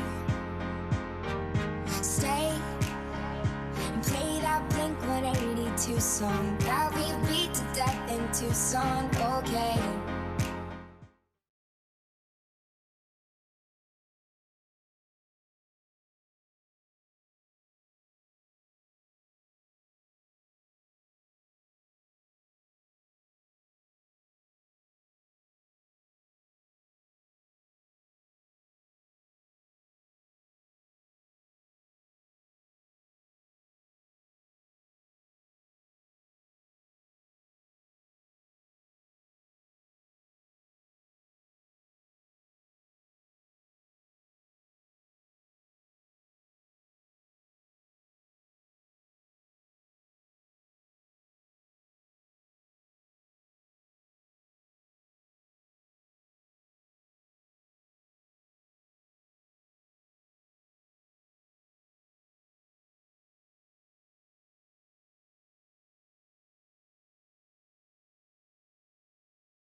Welcome back, everybody, to more LCK Summer 2017. We're going to jump into the second matchup of the night, Longzhu versus the ROX Tigers. It's me, Valdez, with Crumbs.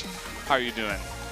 Really well. We had a long break in between our sets. We finally got some great spicy Korean food to top our energies off for what is set to be an exciting matchup as the ROX Tigers are on an upswing. Last time we saw them, they dismantled, they picked apart the bones of the BBQ Olivers, and a match that they expected not to lose. And this time around, we have Longzhu, who they did lose in a 1-2 fashion against Jin Air GreenWings, which we just saw them get destroyed by the KT Rolster. However, I think this is the real test for Longzhu. They started off strong, and now that they're settling in, you're starting to see some of the possible weaknesses that they have, especially in the jungle, because a bit lackluster here and there. They did have to substitute Rascal in the match against Jin Air, which you could credit that as a reason for their loss. But they're still trying to find their groove. It's a team that we hyped so much, and I think that the expectations for them have perhaps gone farther than what they can reach themselves. And if they can beat the ROX Tigers here in a decisive fashion, then I think that we can solidify this team as one to say it's a contender for the top spots in the LCK.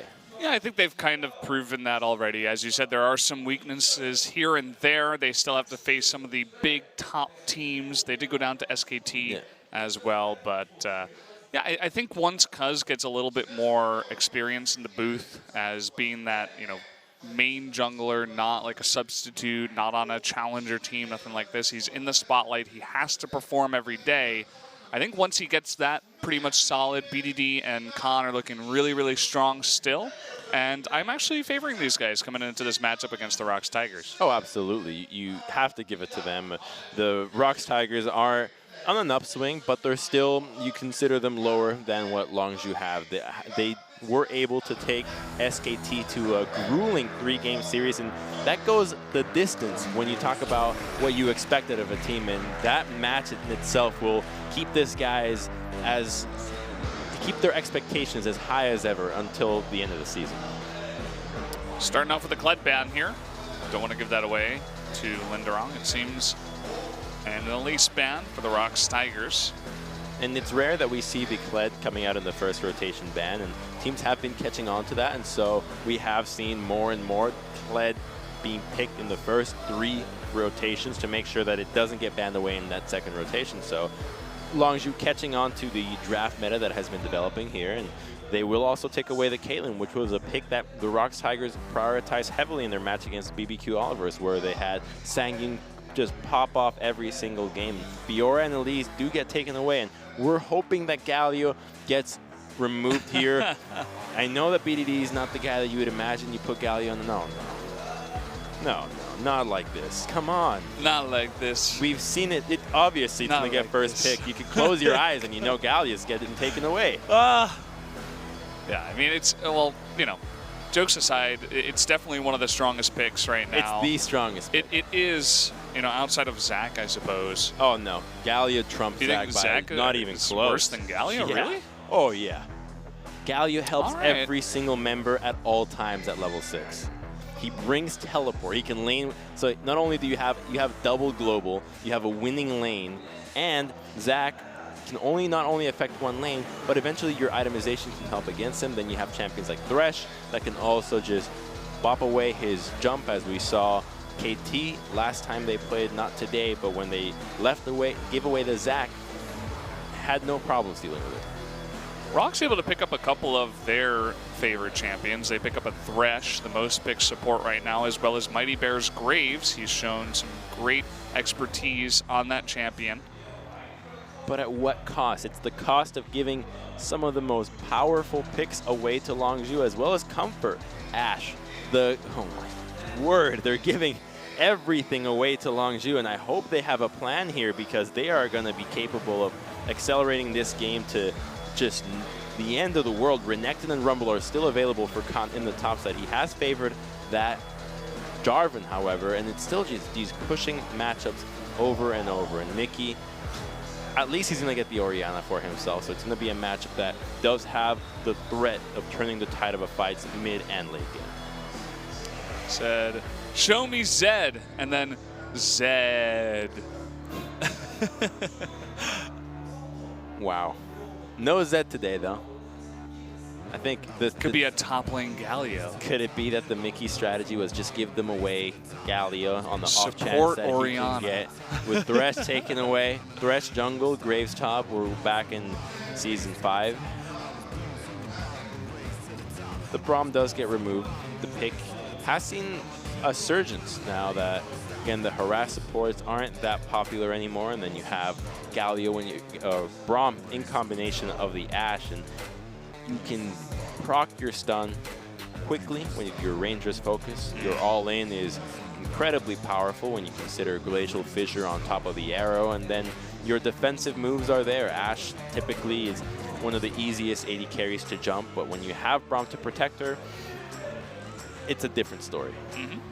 Gonna take another strong support away in Zyra. I think that was the second most picked support right now. Yep. Definitely a lot of focused and banned out pretty often, especially against teams such as KT or Samsung. You think about those star supports on both of those teams. And the Zyra ban makes sense when you commit also to denying the Thresh away from Gorilla, which was his most picked support, as taking a Zyra for the Longzhu lineup would mean that any chance of an engage that the Tigers might consider would be near impossible to pull off, on top of Stranglethorns and the massive AoE that is Heroic Entrance, and just the AoE abilities that both Ashe and Kha'Zix can bring with the Evolved W, which is typically the level 11 evolution that we see the Kha'Zix, and then Volley. And so instead, they commit to a full-on late game. At least they have the opportunity of melting down tanks with Kog'Maw. However, I'm not hopeful for Kog'Maw versus Galio if Kog'Maw falls just slightly behind or doesn't complete an itemization that's capable of mauling down the impenetrable Debonair Galio that we see everybody rocking, and the Kog'Maw pick might just be a walk and pass it. What do you think about the Karma instead of the Lulu? We used to see, you know, Lulu being focused a lot more, but also Karma at times. Well, the Karma is going to be a bit safer than Lulu. I think in the laning phase, Lulu's more susceptible to dying to a Thresh hook or a Flash Play. However, by taking Karma, you ensure that your team can be sped up all over the place. Whereas Lulu can only help one target out, Karma allows everybody to get into the mix and retreat as well, which will help for the short-range engages that the ROX Tigers are packing between Kog'Maw and Orianna, who really rely on position. When you have that massive AoE Inspire to move your members around the map and avoid these abilities, it becomes an understandable pick that will have a lot of laning presence by pushing out the wave. You hit a Mantra Q on the backline and a volley, and that's the entire wave gone right from the get-go. So we do see our top lane picks for both of these teams. Rumble picked up last for Khan, and then ROX having their choice to counterpick that. They decide to go with the Jarvan. And Jarvan will offer the engage combo that you need on this ROX Tigers lineup. He is the most valuable prey, and now he's going to be on Ashe, so he can definitely get some MVP points this time around. But you're talking about the Jarvan and Orianna, where you have the combination that Longzhu debuted this season with Khan's Jarvan and BDD's Orianna, where they're able to have a great ball delivery system and go for some sick engages, but it can also be used defensively. It's important to note that you can use Cataclysm to create terrain for your Kog'Maw to escape, for your Orianna to feel safer in dealing out damage in this composition. So it's a good pick. It does answer back what this composition requires. However, they are going to be facing against an frightening lineup, to say the least, on the Longzhu side. I mean, you see Galio and you already shudder. You already tremble. At least I know that I do. I'm like, oh boy, here we go again. Not another Galio game. But, well, it was given up to Longzhu. They will have the Galio for BDD. We don't get to see Zed in the first game, at least. You have, I hate to say it, but I feel like we always have to give the advantage to Galio these days, to the team that gets to lock away the most powerful champion in the game. So one last look at the lineups here. Curious to see how Khan's Rumble is. Haven't seen too much of that. And also, can they do the Cataclysm Shockwave? We'll see if that works out. Let's jump into game number 1 right now.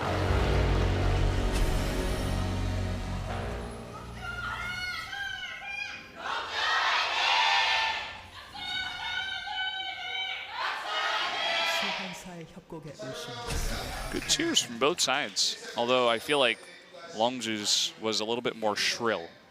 Shrill. Wow. Yes. Yes, shrill. Well, they will have to play defensive a little bit around the top side, or at least try to acquire vision for Mighty Bear. The Graves, I believe this is the one Graves that has warranted more Graves bans than anybody else. But he does offer kill pressure in the top side in combination with Linderang. Normally you'd expect Khan to itemize heavy in the armor department and reach a point where Graves and Jarvan can't take him down, but Jarvan does offer that armor penetration that does enhance Graves' DPS, and so it's going to be a battle of finding the junglers, because if the junglers are under control, then Longzhu's lanes can just shove relentlessly and create advantages for Cuz to find the jungle, invade, and continue to counter jungle and make the most out of Kha'Zix. And if they don't, then it becomes a real possibility for Graves to go to the top side or find a Lantern gank in the bottom lane that are deadly, to say the least. Longzhu, they're able to find Graves, starting with the red buff. A little bit of help from Linderang to go with that, because he's going to do the Raptors by himself. Throwing that out with the W. They see Mighty Bear actually not taking the Raptors and immediately going to blue side. Both junglers well aware of their opposing routes.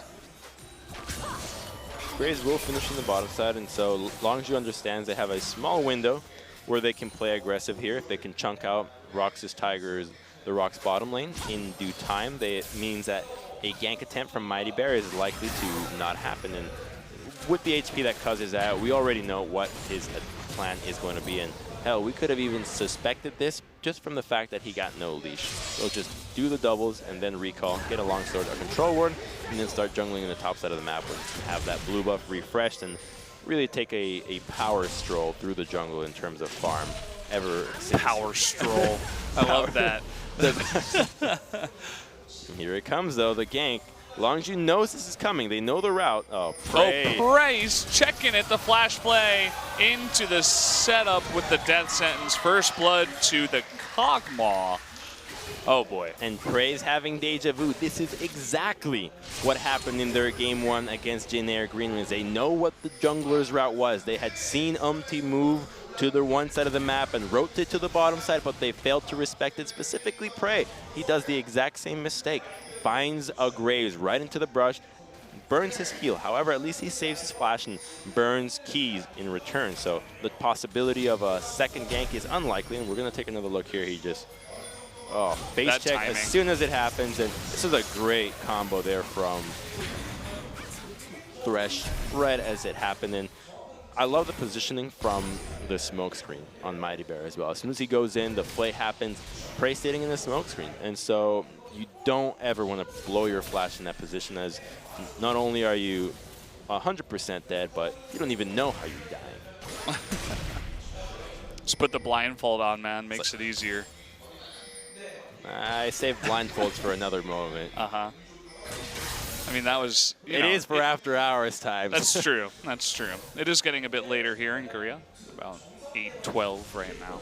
And it was really just about the timing. I think they knew, but Prey on that super weak Ashe you were talking about, well, if you get the wrong timing down, Graves will easily be able to follow that up. That's a great roam there from Key. Things do go out. They do understand what he was doing, but they don't know that the control ward was placed in the red side. And while the red buff won't spawn, it will spot any attempts that Cuz might have onto the doubles. You know he started in the double camp, so it's likely that he revisits that camp with the enhanced experience of it. And that's another aggressive control ward that is placed in this side of the map. These teams are getting more comfortable with finding deep vision opportunities, and deep vision always nets more knowledge than shallow, as you can always infer what happens on one side of the map when you understand exactly what's going on in the other.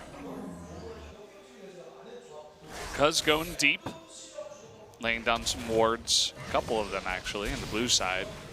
Even though Graves is ahead in items, he knows that Graves is not going to be there for a couple of seconds. They found a way to spot him when Khan procced that scrying orb and sees Mighty Bear recall, immediately finds a control ward that key place. So the vision being removed from the ROX Tigers in the red side jungles means that now they don't have any wards on the map. It's completely dark, save for the one in the lane in the bottom, which is simply preventing a possible counter gank from Cuz, and that ward fades now too. So the control ward gets replaced by Mighty Bear, and vision in the bottom side is the order for the ROX Tigers here, and you can expect no visits in the top lane anytime soon. Yeah, Linderong's doing just fine up there. I mean, maybe eventually they will rotate up into the top lane, but as you're saying, oh, nice hawk shot there to spot out exactly where Mighty Bear is. They saw him on the ward previously. And they see him again, and this means that Khan can continue to play up in this lane. And there is not a lot of kill pressure because these two top laners haven't shopped. Typically, you'd see them base a little earlier than this, but they remain in lane, and they've been focusing on farming as their HP is high, and they still have potions in each other's pockets, and that means that they can, and this will only benefit Rumble as he can continue to apply pressure, open up the map for the rest of Longzhu, and now Cuz is taking an opportunity to go into the blue side jungle, reapply vision. Yeah, look what they're going to do here too. Yeah. Teleports up, they put that teleport ward down. You saw the assistance ping, and so that opens up a potential dive into the bot lane. Galio's level 6. We could see a similar dive that we saw out of KT earlier on today. Galio is going to get spotted, however, and Rumble's equalizer would be more impactful than what Jarvan can bring to the table. But they recognize that a dive attempt can also be thwarted if a Cataclysm were to come in. Between Thresh having flash and Jarvan being there, you're going to need five man for this dive. So a risky call isn't necessary now. They are okay just playing it slow. They still have this option. Fortunately, that one control ward is spotting out exactly where Cuz and BDD are. So ROX Tigers know that they're at the blue, that they're put in here. You can see exactly how safe Mighty Bear is playing. Fortunately, even though they do know, they can't stop them from taking the blue. And look at the communication that Longzhu has. The second they see Mighty Bear, Khan takes the opportunity to take a roam through the jungle, finds more opportunities to put deep vision. That's another control ward going into the red side. That's double control and a green ward. Anywhere that Mighty Bear goes, he is going to get spotted, and the dive comes now. There we go. Teleport coming on in. Can they make this happen? It looks like they're going on to Key first. Heroic entrance from the Galio. The Ash Arrow will hit Key, and there is one kill. Now Linderong all alone for now. The flash forward, trying to burst him down before Mickey gets here. Cataclysm is going to kind of zone them out. Khan in a bit of trouble. Looks like he will go down.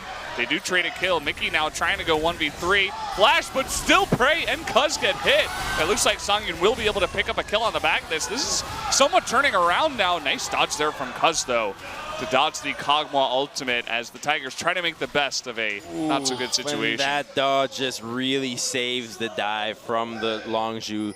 An attempt that was read from a mile away from the ROX Tigers. They understood what was happening. Linderang had saved his TP exactly when Rumble could have used it as well. They saw the play coming and they reacted very well. Take a look at the way that Thresh plays this out. They spread themselves out, they wait for the lantern, flashing in, and Kog'Maw lives right at the edge.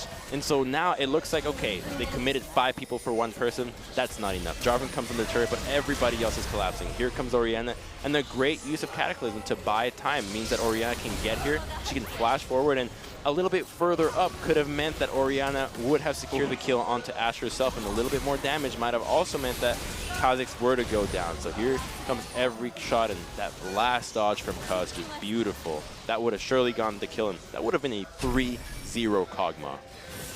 Also, Gorilla picking up the last kill with his Q onto Mickey, who got a little bit too close towards the end of that. Nice little snipe. Let Longzhu pick up another kill. And as a result of that, however, Thresh gets to be the one first on the map and finds a lot of vision in the red side of Longzhu, and now an attempt on the bottom lane is unlikely. We see Mighty Bear invading this time around. There is no heroic entrance, so what are they going to do to exploit this timing window? Looks like they have their eyes set on Cuz in this red buff. There is a shockwave that's going to be available from Mickey. They're going around. Okay, they're going to take this one slow. Coming in now, it is going to be smited away by Cuz, who leaps away from the shockwave. Good play by him to get out of there. And the close call, but now Rumble has the inside track into the mid lane. They're going to be able to zone out Orianna from a bit of this wave. Not much happened, so Longzhu play it quite well, and the vision starts getting cleared out. So the attempt on the red buff was the only thing that ROX Tigers were looking for, and they know that Kha'Zix is at least in this area, but there's not much they can do about it. Going topside is difficult, to say the least, now that there's a Tiamat coming on into the Jarvan, and he's going to start building possibly that Phage towards that Black Cleaver, but the Rumble already has his Tabis in.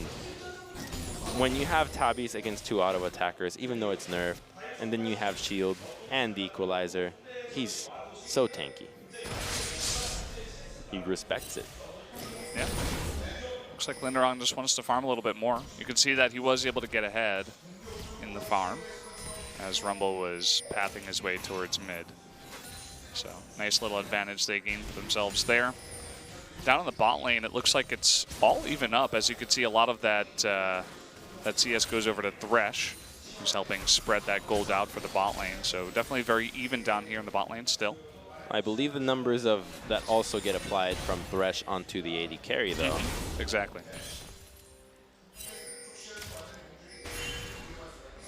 Here's Graves getting scouted out, the poor man. At least there are pings onto the red side, so I think they're reading the map well. They understand that they see Longzhu move in when he's in an area, and so now he finally checks the back of the red pit and clears out the control ward that Khan had placed minutes prior. Look at that, another teleport ward back there. Because the teleports are almost up. There's also heroic entrance, and the attention in the bottom lane that Longzhu is applying is obnoxious for ROX Tigers. They have a Kog'Maw that's strong, but they don't have the composition to respond to this. This is what happens when you have Galio, when you have the Jarvan that's faced with a pushing Rumble 24/7, and here comes another dive. Yeah, here we go. Can they respond quickly enough? Mighty Bear is here. Equalizer is perfect onto both Key and Sangyun, who are taking so much damage from this Rumble. Looks like Longzhu is going to be able to clean up 2 kills. Linderong from the back trying to get onto Prey. Not sure if he can actually get away from this Jarvan. Doesn't look good. Will heal, and actually Linderong forced to flash Cataclysm to follow up on that. A little small mistake, not respecting the heal. Now Linderong trying to get onto Khan, who's quite low. Misses the flag and drag. Not going too well for this Jarvan. They're going to re-engage here. The Shockwave misses Khan in the top lane. Does pick up Cuz, though, as BDD still hanging around, but that's going to be the end of it. And these fights are so close. These teams are trying to get the most out of the dives every time around. It's a great execution onto that bottom lane, but there's not much that ROX can capitalize out of that. Longzhu did a great job of zoning out Mickey, making sure that Orianna, the biggest damage threat in CC, can't enter the fight. And she's gone with Boots tier 2 in the first rotation to make sure she can rotate sooner rather than later. Here comes the arrow onto him, but a great equalizer hits both the priority targets. And even though he is in the smoke screen, the damage has already been done from the Rumble. Everybody comes in, and notice how they zone out Orianna here. Even though Ashe is left behind, Orianna is the real thing that matters here. Oh, that kill. Oh, boy. You know, had he had Cataclysm, this could have been another kill going ROX's way and would have kept us in an even score. Yeah, especially with Mickey coming in with Shockwave. Definitely could have set something up. Definitely unfortunate. But they still defended, and this turret is still alive. And the longer that this turret alives, it presents another opportunity for Longzhu to dive this turret. However, ROX is responding beautifully. Normally, these would have been 2 game-breaking plays that we've seen so many times, but their response have been immaculate. They've been able to see it coming. They respond in timely fashion, and as such, they trade even kills. So a great set of plays coming out from both these teams make us hopeful for this mid-game.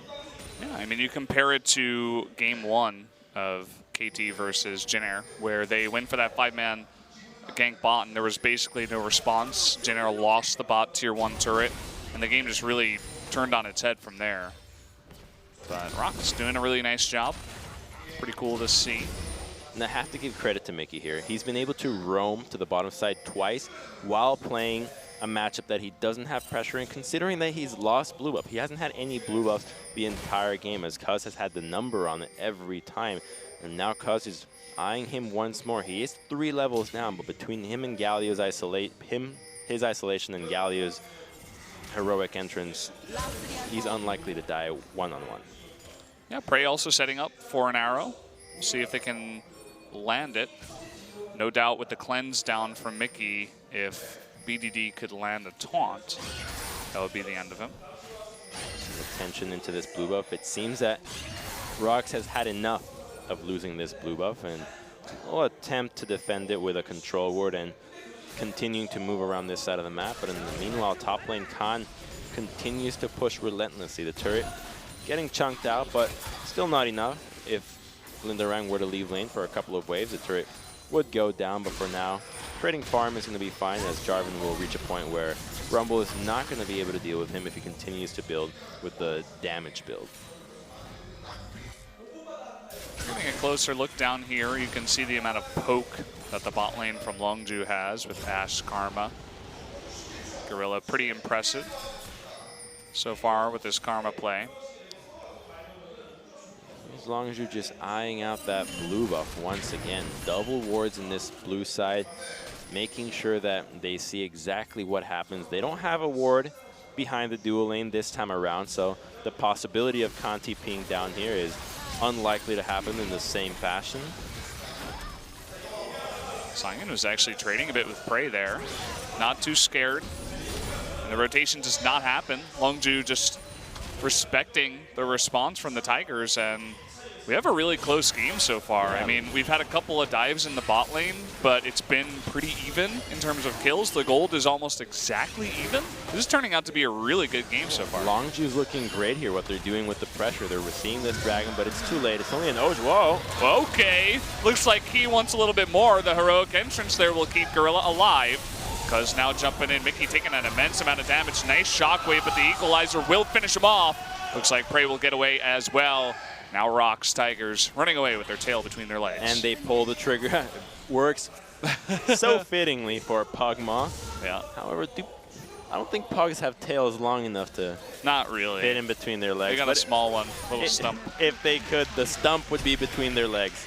And this is them getting a little too excited there, trying to kill Gorilla, but there's nobody there to follow up. There's no Orianna. You're not going to hit the crazy combo from Graves if there is no wall to follow through.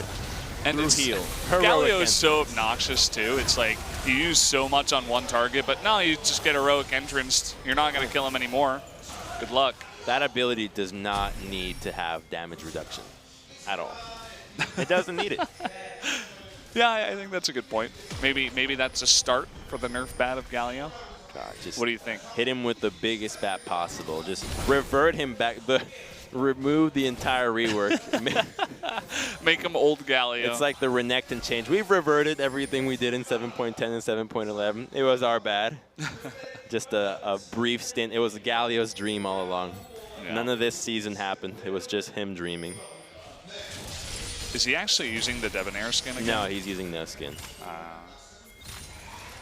Now first brick did go Longzhu's way, and now the dual lane will swap topside to answer to defend this tower instead of looking for a trade, which is a good move. However, they are going to open themselves up to another one of the relentless dives that Longzhu have been going for, but it also puts them in a position to defend against this Rift Herald, which currently is invisible as the control ward is blocking out that green ward, and with Graves not being there, Longzhu's going to be able to take this one away without any interference. Well, this very strong objective. That was blind. Yeah, that was blind. That was pretty close. Would you say that it's easier to take the Baron and the Rift Herald on blue side? Yeah. Oh, yeah. So, do you think with the strength of Rift Herald going up, blue side got even stronger? I know where you're going with this. Yeah, absolutely. Blue side's been broken, or been the favorable side in League of Legends pretty much forever. But now it got even stronger. Yeah. Because Rift Herald is even stronger. Yes. I feel like, have we seen a red team take Rift Herald today? I think we have. Not today. I think KT might have attempted it, but they were in a stage in the game where it was already too late. Maybe they didn't even have it. But yes, taking Herald on blue side is considerably easier. And now this objective, they can just use it into the mid lane. I know that Orianna is likely to try to defend this one with her live, but the turret is not healthy enough. Oh, they're going on to key here, taking a crazy amount of damage. Heroic entrance coming in too. Sangin forced to flash that. And here comes BDD. They're going all in on the Kog'Maw. That's 2 easy kills picked up now for Longzhu. How many times will Heroic Entrance just save somebody's life? I'm glad you've joined me on the Galio hype train Yeah, too. you know, at first I was like, hey, this is cool. Now they're going to use the isolation damage from Kha'Zix. They just barely scout out the ward as the control ward had been cleared. There is no smite on Mighty Bear. It will come up within the next maybe 5 seconds. So if they burst this down, they have a chance. It's going to be back up, though, so a 50-50. He goes too early. Way too early. Forced to flash out. Equalizer comes down, and there it is. The Shockwave tries to get it. Mickey's life is saved with the Lantern. Linderong awkwardly comes in like, hey, guys, what's going on? Oh, you guys got Baron? That sucks. That was so early, and they still have... Here's the Herald. There she is. But now they don't need to use it into the mid lane. They have Baron, and Orianna is not in a stage where she can clear definitively, and neither is Kog'Maw. Yeah. Is there a world where the Tigers hang on for long enough and they get Kog'Maw to just a ridiculous part? Or have we passed by that? Is Galio getting too tanky? World where this is a dream and Galio's rework never happened. Yeah, maybe if Galio wasn't in the game. Yeah, here it is, Heroic Entrance, and then flashes into Kog'Maw, but there's no chance of counterplay. We were looking at it, okay, what can they do? Well, when you pick somebody off, you have to account for the tankiest member with the largest CC to also be there and have a massive AoE splash that also happens to be a knockup. Imagine if Shen Taunt had a knockup when it appeared. Like when Shen appeared, it had an AoE knockup. Knock up like 4 members. The same size of Maokai Ultimate. He would not be a ninja. He'd be a sumo wrestler. Well, that'd be Galio, right? He'd be a gargoyle. Yeah, you better hope you don't get hit by a heroic entrance, because then you're getting taunted, you're getting knocked up. Your life is just over at that point. It feels like this game is, you know, I don't like to call games too early, but it feels like it's already over, because the Galio's gotten 2 out of control, already sitting on 2 items.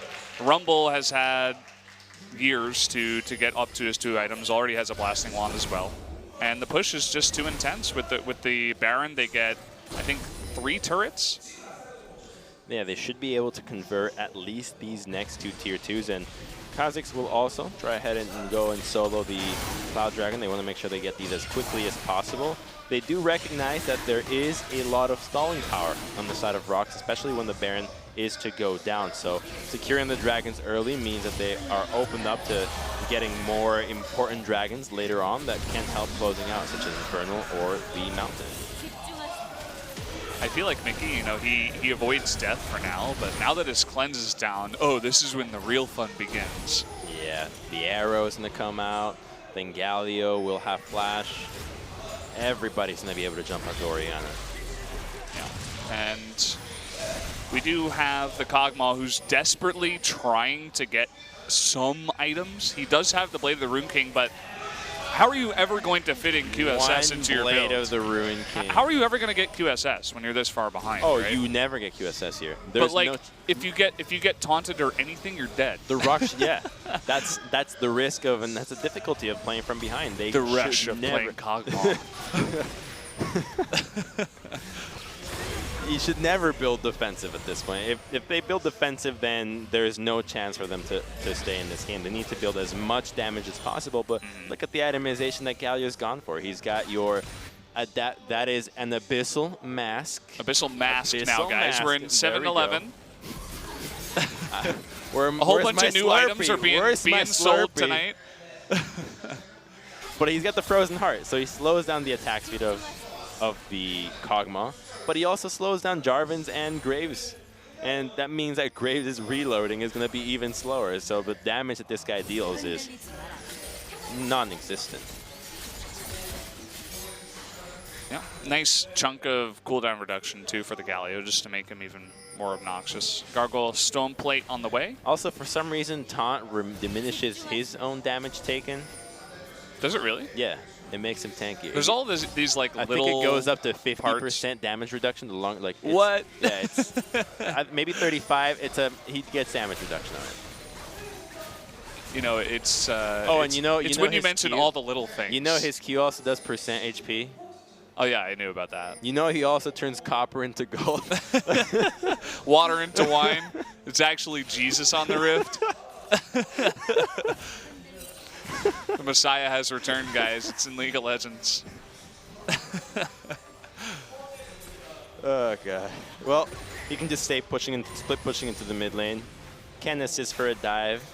We know they have no hesitations about going for a 5-man into the bottom side. However, they don't have the luxury of the deep wards, and so they'll just have Rumble push into the bottom lane, and Lindarang will have to return to answer. It's funny, we talk about all this stuff about Galio and how he definitely is overpowered. We've identified that, right? But when you look at the win percentage in LCK, he's actually sitting at 14 and 9. Hang on. So it's like 62%. Comeback is responsible for a lot of these losses with the Galio supports.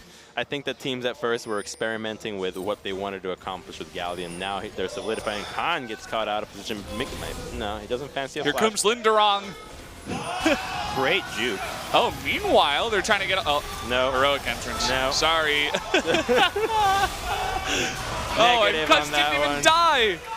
BDD, he's still coming in here. They're beginning to chip away at him. Now Lindarang's coming in from behind. This is a very disjointed fight. Finally, the TP coming in from Mumble. That's what they were missing. Equalizer, will it get used? No, it looks like ROX really going to respect that. They're trying to make the best of a pretty terrible situation, and they don't even get a kill. Close attempt, nasty equalizer. Yeah, really nasty. The flash taunt. No lantern save for you. Mighty Bear's going to be jumped on here from Cuz. He actually blocking the volley, but he will eventually go down here. Lindarang still on the run. Longzhu, they're playing with their tiger food right now. Usually it's the Tigers doing that, but not tonight. We're actually talking about it. I think for $10,000 you can eat tiger in China. Well, Longzhu had to pay no money. Actually, they're slowly gaining money through that by making their chances at playoffs even better by taking down the Tigers. That's the life. Baron does come up in 15 seconds now, and they get to drop a little bit of vision, deny the camps in the red side as they prepare for the next major objective, and this Baron is just going to be all that's necessary. And this is an attempt onto Cuz, I believe. He opens up. Yeah, he tries to go on it, but here comes heroic entrance. It's like, oh, you caught him? No. No, you didn't. Nice arrow there from Prey, actually, to cut back on a lot of the damage that could have come out from Songyun. And he basically just gets CC'd until he dies from 100 to 0. That's what we were talking about. He can't afford a QSS at this moment, but he cannot get caught like that if he's not going to buy a QSS. He has Flash. He still has Flash. Also, just saying. I think Galio's ultimate is the largest AoE in the game. Bigger than Maokai? Oh, yeah. Definitely. I don't know. It's pretty close. No, I'm definitely sure it's bigger than Maokai's. Visually, it's ginormous, humongous. It's very frightening. Colossal. They're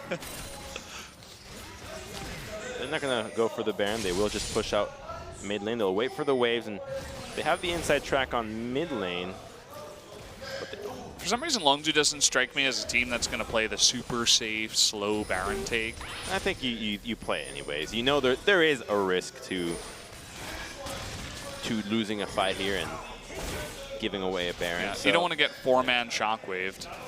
The thing is, you lose the Baron and you stall out for at least another 6 or 7 minutes, and that's just too much time to give to a Kog'Maw Orianna. They won't take a 50-50 steal, though. That would be unwise. They're still attacking that Baron. We'll see what answer they have for Mighty Bear. And look at this. In the mid lane, there is a wave that they have to deal with. Longzhu will disengage, looking to stop some recalls, perhaps. They're forcing the recall from Lindarang, or Songyun recall, so there's nobody there to really answer this. Arrow comes out. Ooh, the dash. Oh, almost hit Songyun. That turret stays alive, by the way, with about 10 health. They clear the wave, and now they're not going to be able to defend this one. I think it'll go down too fast now that Rumble is here. Mighty Bear doesn't have Flash to get in here, and they can always equalize him to get out of the way. Linerong's threatening, really nice equalizer, and Mighty Bear will try to get in. Mickey just goes down. Mighty Bear walks to his death. That is 2 kills already. Heroic Entrance keeps Khan alive. Looks like this is going to be a wipe, guys. And, well, just about. They're going to TP in, and that should be the end of game number 1. Why does this keep happening? Stop. I don't want to see Galio anymore. We can literally just say any team that has Galio mid pretty much wins. It's actually a free win. I don't think we've seen a champion be this much of a free win for a long time. It's been a while. The amount of swear words I want to be using to describe the feeling of seeing Galio is too many. Well, there it is, guys. Game number 1, easy peasy over to Longzhu. It was looking close in the beginning. It was, it was looking lost close. At the draft. It was close in their responses. Their responses were looking close. It was great responses from ROX Tigers, so that's what they have to hold on to for this time. But Longzhu made it look easy. They took advantage of what they had in the draft. They played it well, and they got to take a picture of the screenshot. That's not an actual member. That is the staff taking a picture of the endgame screenshot. Keep it for the records. Yeah, that's just another game under Longzhu's belt, under Galio's belt. I feel like the Rumble was quite nice too.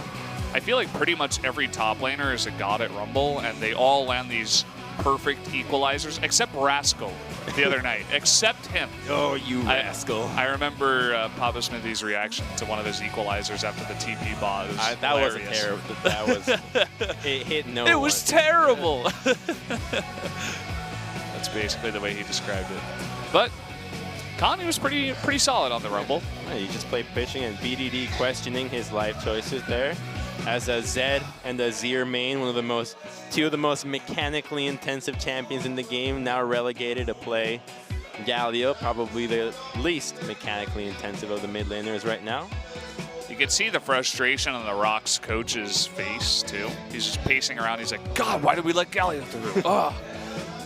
The math just doesn't add up today. But they did definitely get out draft. I mean, they took the Comfort Graves, they took away Thresh, but then they gave away Ashe too to Prey. They gave away the Galio. And Longzhu was the first team that actually, when Elise, Zac, and Lee Sin were out of the table, they clearly prioritized that Kha'Zix over any other champion. And when you have the pushing lanes as they did with the top lane and the mid lane that we have seen the meta develop into, they just never let go. And somehow, some way, Rumble lasted until after the second ban phase. I think they banned double support against Gorilla. We're gonna take a look at the results here in a bit, but definitely not the strongest pick ban phase from the ROX Tigers. It's just so difficult for you to make the Rumble work when you don't have a CC combination between either your jungler or your mid laner. And when you're committing to the Orianna, if you were to have Rumble, Orianna, and Graves in your composition, it's difficult for you to pick a fight, to engage in anything, or even take a skirmish. So you're at the mercy of your opponents making the mistakes, and that's why these counter engages were so effective for the ROX Tigers. Their composition was perfect for that. But when it came down to them making the engage themselves, it just never worked. Korean commentators are going insane over that. Oh, the result screen tried to sneak its way into the replay screen. Yeah, it's not your turn yet. Wait your turn. Calm down. It's about the journey, man. It's not about the results.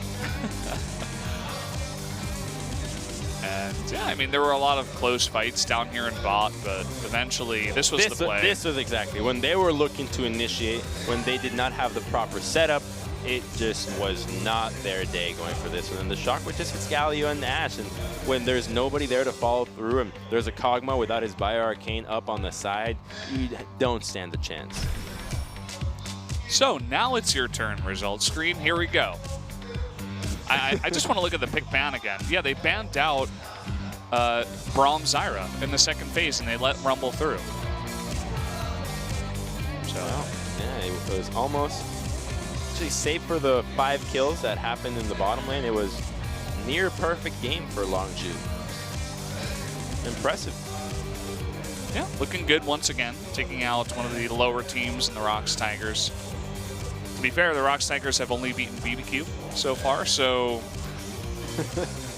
I don't know. They put up fights, though. They actually, see, they have semblances of genius, because the lane swap that they had against KT, where it was granted a struggling KT, it was a strategy that KT themselves used that yesterday against MVP. So it's a team that has things to admire. Yeah, so guys, we'll be back in just a moment for game number 2.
Welcome back, guys. 2017 LCK Summer here at Spo TV. We're going into the second game of Longzhu versus the ROX Tigers. It was a stomp in game one. That's the way the last two games have been going, the last 2 days, rather. And let's see if we could see a little bit of a different ban and pick phase next time around. And the Rumble will be taking that MVP.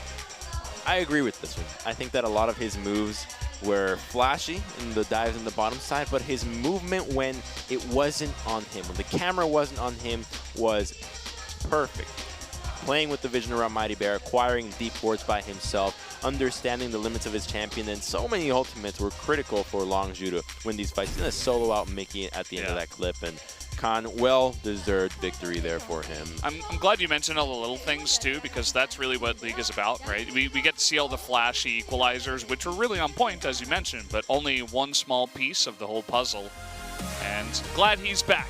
A much better Rumble than Roscoe, and looking quite good today. Yeah, it's a lineup that we're getting hyped about, and now that we are going to go into game two, what will the Longzhu lineup that has all this hype do in the red side, as the red side is where teams struggle to make those perfect games happen. I think almost, if not every single perfect game has come out of the blue side so far. Correct me if I'm wrong on that one, but most of them definitely are blue side, and it speaks to the champions, it speaks to Herald and to the map, and we can only expect this win rate to continue to go up as every team catches on to the way that the game is played. However, we are just around the corner of the new patch. We just hit 7.11 in this day today, and not many crazy changes have come out of this one, but when we start seeing that 7.12 where there are nerfs to the starting items of Shield and Ring, we might see some serious changes around draft. Yeah, I would have to agree with you. And guys, we're ready to jump into pick ban here for game two. As we've said before, always a very important part of the game, especially on this patch. Let's get into it. Fiora will be the first ban in Longzhu. No surprises there. They know what's up. They're going to ban away the Gallia, making sure that Mickey doesn't take it. Even though it's not the champion that Mickey would prefer to play, they have seen him do it to success, as everybody else has done as well. So we can forget about the Gallia talk for now and finally get ourselves a good match of League of Legends. Really respecting BDD's LeBlanc. Here is the Tigers. We don't really see that champion picked up too often nowadays, but BDD has shown his mastery of the champion. And especially if they are thinking about going for the same dives around the bottom lane. I understand the ban a lot, and the Fiora means that might be looking for some tank in the top side of the map. Not too sure just yet, though. It could be just a respect ban out of Khan, as there is red side for him, and we have seen what he can do in the match against SKT, where he was just soloing out people left, right, and center, and the JAG as well being taken away. And now the two main jungle champions, Elise and Lee Sin, remain, and Lee Sin being the only one. Are the ROX Tigers going to be tempted to take it away? Mighty Bear is comfortable on that gray, so I would expect another pick to be their priority, and it likely will be that Syndra with a huge win rate for her and lots of success, and at least they'll have a pressure point in the mid lane. Yeah, Syndra right now 8-1 after the game that Pawn played on it earlier today. So definitely respect that first pick. It does mean that Prey will get his Ashe again. Looked really fantastic on that in game one. If he gets Ashe, we could see Gorilla sneak away Thresh this time around. We have seen what they can do with the Thresh Ashe bottom lane, as we saw them take out the bottom lane of SKT multiple times with this combination. They will just lock away the junglers right away, making sure that there is no heavy damage threat between Syndra and Kazakhstan. We might see either a Graves coming out of Mighty Bear or maybe a Lee Sin if he's feeling a little fancy this time around. But the issue with playing Syndra now that there is an Ashe on the table means that Mickey will likely be taking a cleanse in this matchup, make sure that he doesn't get arrowed from downtown, and that opens up the possibility of BDD playing matchups that would benefit from a summoner advantage. So picks like Orianna that Syndra would normally have a lot of pressure on with double summoners of Ghost Flash would have to play a little bit more conservatively, and that makes a mid laner a little bit easy. And those are the things that other laners, the way that other champions affect lanes that you normally wouldn't expect it. It will, however, just be a Varus, and it's going to be the Orianna there for BDD. So called it, nailed it, there you locked go. it in. That was insta-picked, almost. He had the opportunity of going with a Zed, but that's just risky at this point. There's no need. I think BDD has learned his lesson that while as proficient as he might be on that Zed, it's not a pick that is easy to fit into the current state of the game. Lucy Cannon banned out here. Don't want to hand that over. Still have picks such as Rumble. Double supports have yet to be picked too. I expect a Braum or a Thresh ban coming out of the Tigers in the next rotation. I think this is the two supports that Longzhu would really be eyeing out here, as they have great synergy with the Ashe. Karma can work as well, but against Syndra, a Braum would be so potent, as Unbreakable can stop her entire combo and really dwindle Syndra's ability to single out individual targets. So carries in the top lane will be removed, and Thresh and Braum are still up for Longzhu here, so they do face the danger of dealing with those champions. I would hope to see the Braum ban. However, I think that pick would be what Longzhu would want to go for and save the top lane counter pick for Khan. All eyes on this last ban for the Tigers. Will it be the Braum? It'll be Jarvan. Okay, so they're going to leave both Braum and Thresh up. Well, they're responding to the bans from Longzhu here, where they banned out the two bully top laners, and as such, they banned out two other top laners. So responding to what Longzhu is throwing out there, and now they're going to have to be dealing with a Kled. Gragas is still available, and it would work really well with this composition, but Sion received some minor buffs. Minor buffs. Yeah, to his Soul Furnace, a percent HP on that one, and I believe... Oh. You believe that, Yeah, Shen? I believe. My beliefs are thrown out the window as a Ninja comes out, and it will be comboed out with the Zyra. So now ROX Tigers have a serious team fighting presence, and you have your tank in the front line that can help out your duo lane when they will inevitably get 5-man dove by the Longzhu squad between Kled and Kha'Zix, but we might not see that happen this time around. It's actually going to be the Thresh. Even more protection for the bottom lane. Question is, what will they pick up here?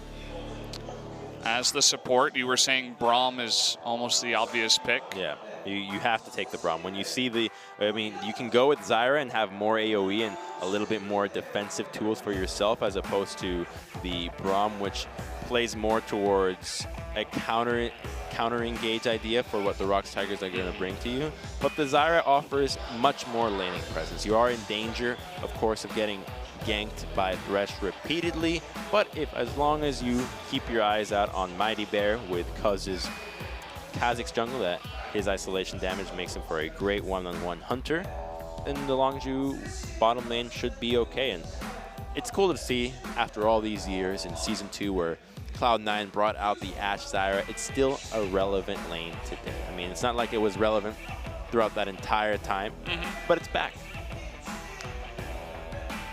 Back, and I mean, we've seen Gorilla on the Zyra before. He's really good on it. I mean, he's one of these top level supports, and with Prey on his Ashe, I think that'll definitely be a rough lane for the ROX Tigers to deal with, but they definitely do have a nice bit of CC, what with the Chain of Corruption, Death Sentence. You even got Shen coming in once level 6 is hit for some Stand United taunt business. Mickey, if he can land those stuns down. And speaking of Mickey, he chose not to opt for the cleanse.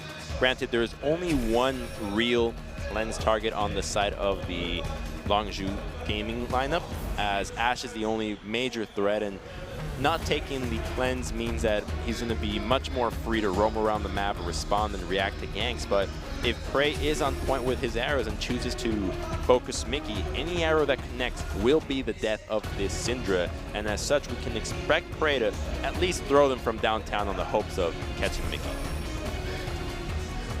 So there we go. Very excited to see if the ROX Tigers can actually fight back in this game here. They do have Syndra for Mickey. We'll see if he can carry the game as he's wont to do. Let's jump into game number 2 right now. ROX versus Longzhu.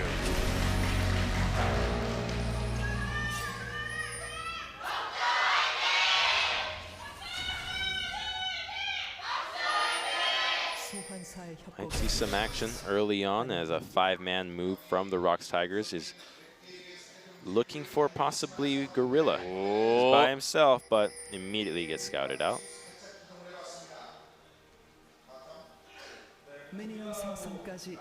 So in the end, not much will happen in the early game.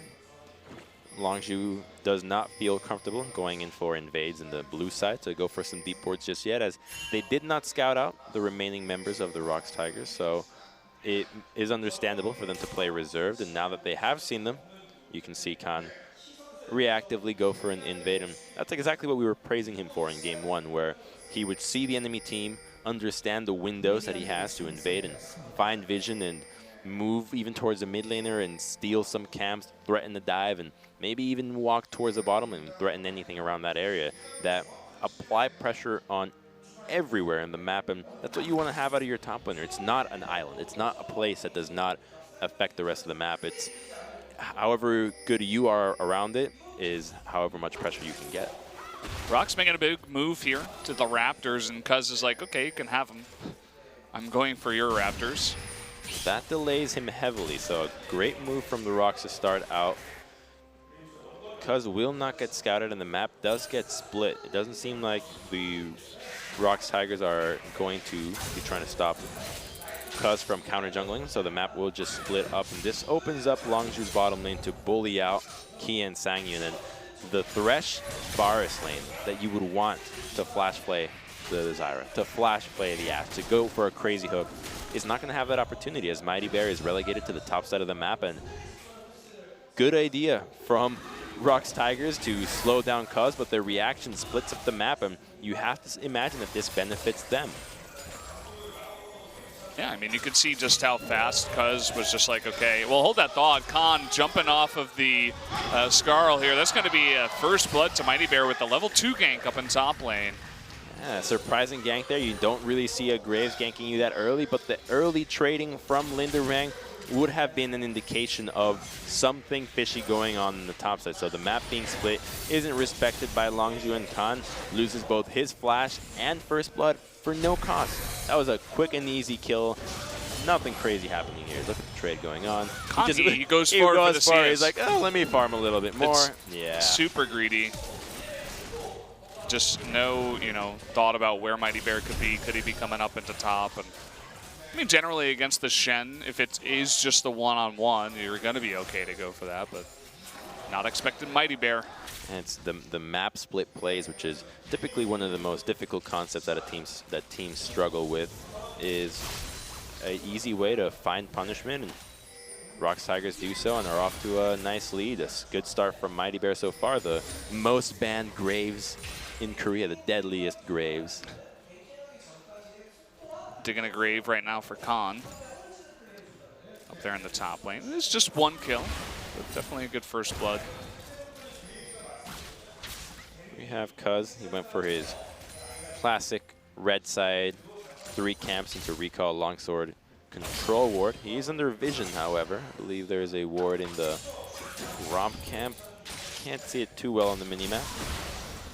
But now that he's in the bottom side, and there is so much vision here, you can expect that ward to also go into bottom side. However, here's another attempt. He's going to use that blast cone to get over the wall, and with double flashes. Ward. Oh, there is a ward. Okay, with double flashes, I think Khan is dead again. Yep. I mean, Khan, will they go for it? There's the flash. Oh, it misses. Ugh. That's not good. They will still go for this. Hops off the Skarl. Still, they do have that red buff, and they're going for this one. Khan using that shotgun to the forward. He's using the tower. Okay, the flash from Mighty Bear, but he does take the last turret shot and forces out the flash. Khan making the best of a bad situation. Great reaction there from Khan. Escaping the gank, and at least trading a 1-for-1, forcing Mighty Bear to lose double buffs, and this opens up Cuz to go for some more nice jungling in the bottom side. The bottom side was open in the first place, but now that Mighty Bear is dead, he can take the liberty of using more abilities on that side, jungling faster, and now he's up to a 1 level lead, even though Mighty Bear has 2 kills under his belt. Yeah, and not just the double buff, but the flash from Mighty Bear definitely is. If he is going to go in a 1v1 versus Cuz and has to get away, would love to have that flash. That's always a hilarious interaction in the top lane, where you can actually dodge out every single Graves auto if you stand around the turret properly, as his shots do not go past terrain, so we'll take another look there. The taunt misses, which is unfortunate, and so does the bear trap on the rope, but you would have hoped that Mighty Bear saves his end of the line for this position where it could have actually connected onto the turret. And, whoa, sick angle. And he commits to the flash. I think if he flashed immediately and then walked away, he's waiting for the reload, but it's just you gotta wait for your end of the line. It's so important on that ability, and because the cooldown is so long, you know you're only gonna get one in a gank. So it's always better to wait for a position where you know you're gonna get the return damage. It's such a heavy amount of damage on the return as opposed to the initial just barely tickles you. So a bit of a misplay there from Mighty Bear ends up costing him his life in double buff. So it could have been a huge snowball into the top side. Now Khan is perfectly happy with this result. And because with all that farming that you were talking about, he will have level 6 soon enough. And now no flash on both Linderong and Mighty Bear. They may look to set something up here, especially with the red buff spawning soon. And this means that an attempt from Longzhu on the bottom lane will have to bring multiple members down. You always have to account for the stand united, and this means that the bottom lane will likely just push and not put themselves in a position to be ganked. Well, they're looking to invade together, both BDD and Cuz on the same wavelength. Waiting to clear out that ward first to allow Cuz to make his way in. More cross-map jungling here as Mighty Bear finds some vision into the red side. There's a control ward in the back of the top lane. Looks like red buffs are likely to be traded again. Thinking about a gank into the top, into the mid lane, but BDD does have his cleanse, so unlikely to go down here. That was a max range stun though. Some nice mechanics from Mickey in the mid lane. The radius of the W, the throwing, I don't know exactly what the name of the ability is. Force of Will. Yeah. It was nerfed. I believe it went from 275 to 225, but the damage still remains, so you just have to be a little bit better at Syndra. Boohoo. Now the champion takes some skill. Here comes a dive to the bottom lane. Stand United is available, though. Yeah, will they go for it? Looks like Sangyun, and actually Khan coming in here as well. Everybody with the party in the bot lane. Stand United comes in, but it's not enough to save them. Sangyun now gonna eat it. Double kill going over to this to BDD, and another kill as the Unleashed Power does not kill Cuz. A bizarre. Oh no! The collateral damage doesn't kill him. Cuz living through everything, the battle-scarred Kazakhs. They just never saw it coming. You would have expected this team to see these ganks happening from a mile away. The map being split up, we saw them respond to these dives bottom lane in game 1 beautifully. They give against a much difficult composition to pull it off. But look at what Sangyun and Ki do. He's gonna flash and thinking Zyra has turret aggro, but just all over the place, and then Thresh flashes into 3 people. The lantern into the shockwave. The anti-highlights here. Cuz doesn't die to the Unleashed Power. Not enough balls out. Not enough balls, for sure. And then we see the collateral damage doesn't kill him either. The red buff regen, pot ticking, just, oh boy. And this looks like the beginnings of another game 1 for Longzhu. We knew this was happening. They were going to dive bottom lane again. The map was split from the get-go. ROX Tigers forced this split on the map with their invade. So I thought maybe, okay, they pulled it off in game 1. Surely they must know what to do in game 2 if it was so well done in the first time around, but completely disjointed, and they are punished heavily. And now Orianna sitting at 2-0-1 with a completed Morello Nomicon and a summoner-less Syndra against an Ashe. Oh, it's about to explode. You know what these LCK teams need, Crumbs? They need you in the booth coaching them. No, man. Just you and a translator. There you go. I can't. I get stage fright. I can't perform when it comes on. There are no pills for that. By the way, I wanted to point out another small thing. BDD just placed his control ward, but after all of that money went over to Longzhu, every single one of them bought at least 1 control ward, and Cuz even bought 2. Generally, you see the supports are the ones that buy multiple control wards, but Cuz was the one that picked up too. And you love that when you win a fight so heavily, you invest in vision, and that vision translates into your investment for future vision, for denying more camps. They didn't clear out the ward in the back of the pit, so they know that Herald's going on while they're going on a gank. Multi-play from ROX. Bit greedy, can be punished. They did pick that off. And now the Herald, they're still going for it. Longzhu, they definitely want to try to take this one away. The smite will go to Cuz. Uh-oh. Oh, boy. Oh, and the missed stun there from Mickey as he had no ball on the ground. Trying to just push him away, perhaps. Khan getting greedy, and here comes the TP from Linderang. He's so low. Well, he was already low to begin with, and then he eats that double there. And oh man, the Stranglethorns come down. That's a double kill as Longzhu, they open this one wide open. A triple kill for BDD, who's now 5-0-1. And Cuz having a game of his life on Kha'Zix. All while Prey is taking down the tier 2 into the bottom lane. So it was a great pick onto Khan, but they're committing to 2 objectives at the same time. They're behind. They got to just do one thing at a time. You don't win by trying to throw 2 punches at once, and as such, they get punished heavily with the counterattack from Longzhu, the TP being too greedy, and now 2 turrets going down. They get the Herald steal. Oriana's 5-0-1 now. I think this was all but over at this point. Yeah, pretty unfortunate showing here from ROX. Nothing seemingly going right. The missed smite.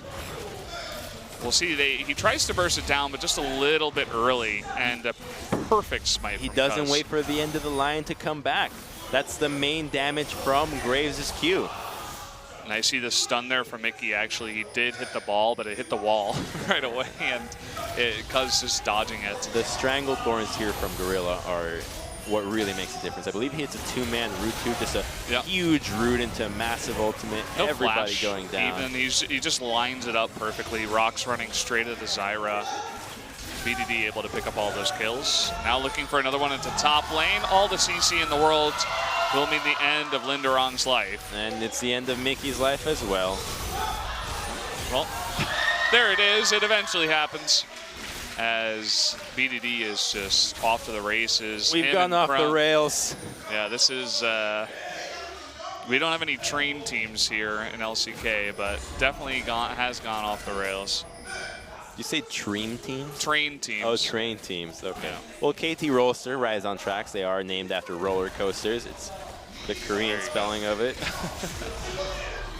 Oh, we got the Rift Herald coming out here. Everything's happening so fast in this game. I mean, we already have 4 turrets down in 13 kills in total at 13 minutes. So definitely action-packed, at least. Even Herald wants to take a piece of this pie, going for more objectives than they can handle at this stage. And only a Cloud Dragon, so at least there is mercy in the side of Summoner's Rift towards the ROX Tigers here. They have an attempt at maybe a steal. Coming in, Mighty Bear will not get the smite off as he's early once again, but Cuz will die. He doesn't bring his flash for it, but yeah. Oh well. They lose a turret for it. Yeah, I think that's, I mean, at least they get the kill. Cloud Drake is just like, not really all that great at this point. Longzhu at 14 minutes, already about 7,000 gold ahead. Oh yeah. I don't think the ROX Tigers have any place besides a 5-man move. They need to outnumber everybody on Longzhu. All they have to do is just group together, and when they're grouped, it means that ROX needs to find a number advantage, and as long as they can't get the advantage that they need, the chances of them taking out somebody are down the drain. Gorilla waiting. Has those Moby boots flying around the map, especially with the Cloud Drake that he just picked up.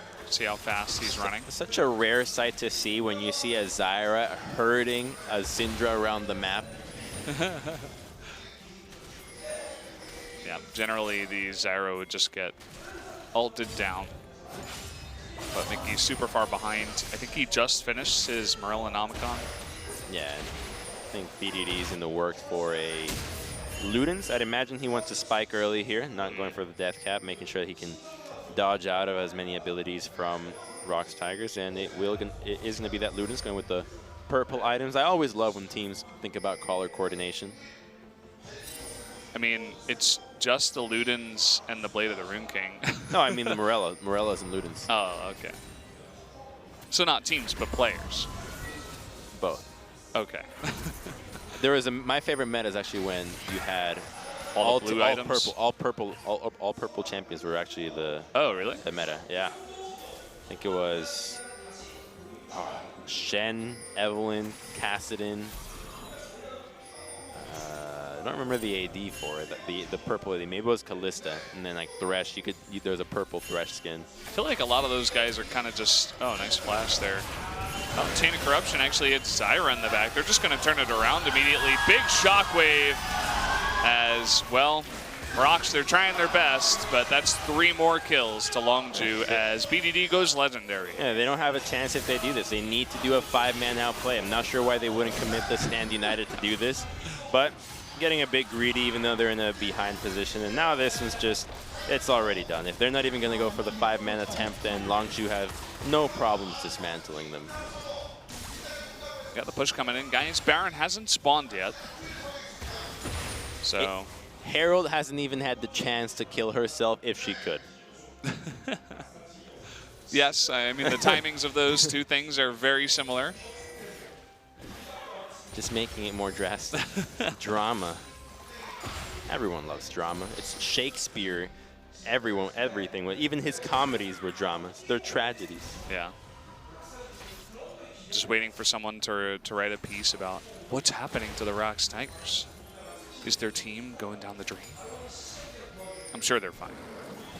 Although they're not doing too well, but... At least they're clearly better than BBQ. At least they were 2 days ago. Yeah, that's something they got going for them. They just don't have a good means of utilizing that Stand United. Here it comes, but there's not much they can do besides this. There's no great target to jump in there, make the best out of the positioning, and ensure that Shen hits the backline. And as such, he's just stuck there teleporting with nobody. Ooh, oh, here we go. Finally. The flash on in, the death sentence, and finally they pick themselves up a kill. That's what you need to do, probably 15 times before you make a comeback. And I'm not being, that's realistic too. They need to commit as many people as possible to these plays, but Longzhu respond as quickly as ever. It's kind of hard to get away from the Kled. Insta-cleanse there from BDD. And... yeah, I mean, it was a good try by the Tigers. They burned 3 flashes on the engage before, and then they were able to pick up Zyra, but getting away from the Kled counter-engage is kind of hard. 6-14 in under 20 minutes, so there's been over a kill a minute, almost exclusively on Longzhu's sides, too.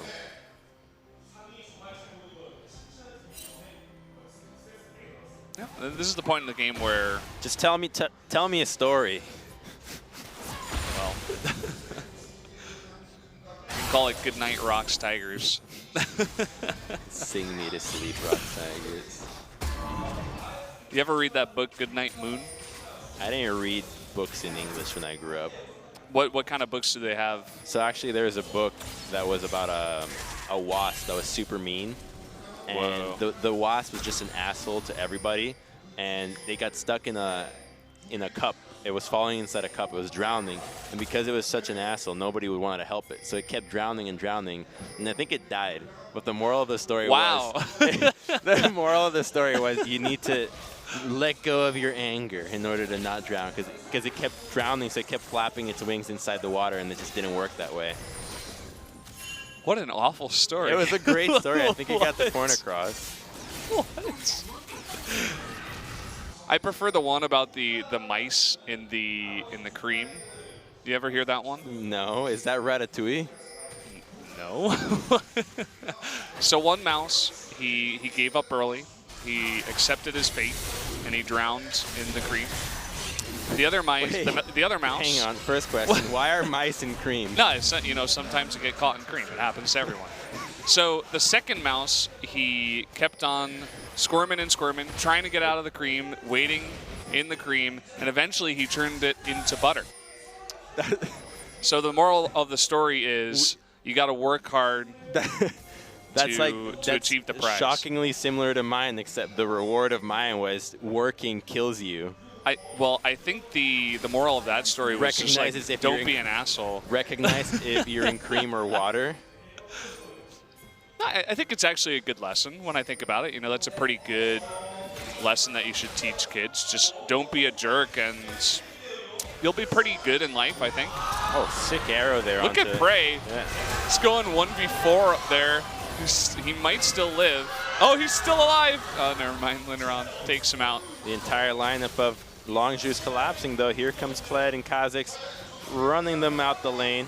Shen does Shadow Dash away, but the rest are not long for this world. Gorilla, has he built a Majais yet? Or where are we at in this game? We were talking about mice. Okay, looks like everybody's going to die except Linderon. And this time Baron is available, so they should be able to take this up. Go for the push. Now they have the objective. Shen, is he going to try to go for a steal? He's stealing red buff, so he's getting something out of this. Can we see the Shen steal? Not No, enough balls. No, we're not allowed. Just like his teammate Syndra. And there you go. Baron taken. We're going to get a replay of this. Sick arrow there from downtown from Prey. I think we saw him hit one of these in their opening match as well, actually, against SKT, where he hit Wolf this very similar angle. Or KT. No, it was against, was it Mata? Yeah, Longzhu, they 2-0'd KT. Yeah, it was Mata where they hit that arrow, it wasn't Wolf. Same thing, am I right? Mata and Wolf. Victory. Arrows hit, people die. It's tilted like third of Twitch chat. It's okay. And back to live. There is every ultimate available for Longzhu. By the time they hit the wave, the Stranglethorns is likely to be back up. And with Kled split pushing on the side, it looks like Linderang isn't fancying an engage with his Stand United as it's still down, looking for maybe a taunt flash onto any members. But it seems like the only member that can really eliminate that quickly is going to be Gorilla.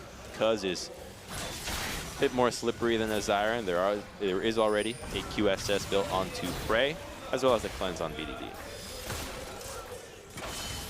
The slow and steady death of the Wasp, that is the ROX Tiger. The Wasp. Oh yeah, I remember your story. You told it to me like 3 minutes ago. They're not. They're just in an unfortunate situation. Yeah, just like the Wasp. Here we go, jumping on in. Key in a bit of trouble. There's the Stranglethorns. Khan is going 1v4 right now, playing solo queue. Charging on in. Will he get stunned? The answer is no. BDD flashes in, hits nothing. There's still Shockwave available, so ROX Tigers don't have much of a chance here in defending this one. Maybe the turret can help them, but he will TP in. Here comes Khan. Cuz going in. Oh, Mickey. Poor guy. and He picks up Syndra, and actually this means that Syndra's win rate is going to go down a little bit, down to 8-2. How unfortunate. yeah, unfortunate for Syndra, however. The win rate for everything else does go up, and it proves to us that Longzhu is here to stay, and ROX Tigers, well, at least they'll stay above the BBQ Olivers after this. ROX, they're fighting back. This is the true story of the mouse that churned the butter. They killed 2 members. They're still alive. I still got don't an know inhibitor why left. 2 mice fall in cream. It happens, man. And why does one give up so quickly, whereas the other ones just keep going? That's the moral of the story. You got to be like the second mouse. That's what the system wants you to believe, man. I forget what movie that's from, actually. I just remember it's got that guy that speaks really slow, and like really succinct, small. Either Christopher Walken or Christopher or Walken. Snape. Christopher Walken. He's like 2 mice fall in a bucket. It's really good. I forget the movie. It might have been a TV show. I don't remember. I don't think he does TV. It must have been a movie then. I like his stuff. He's a funny guy.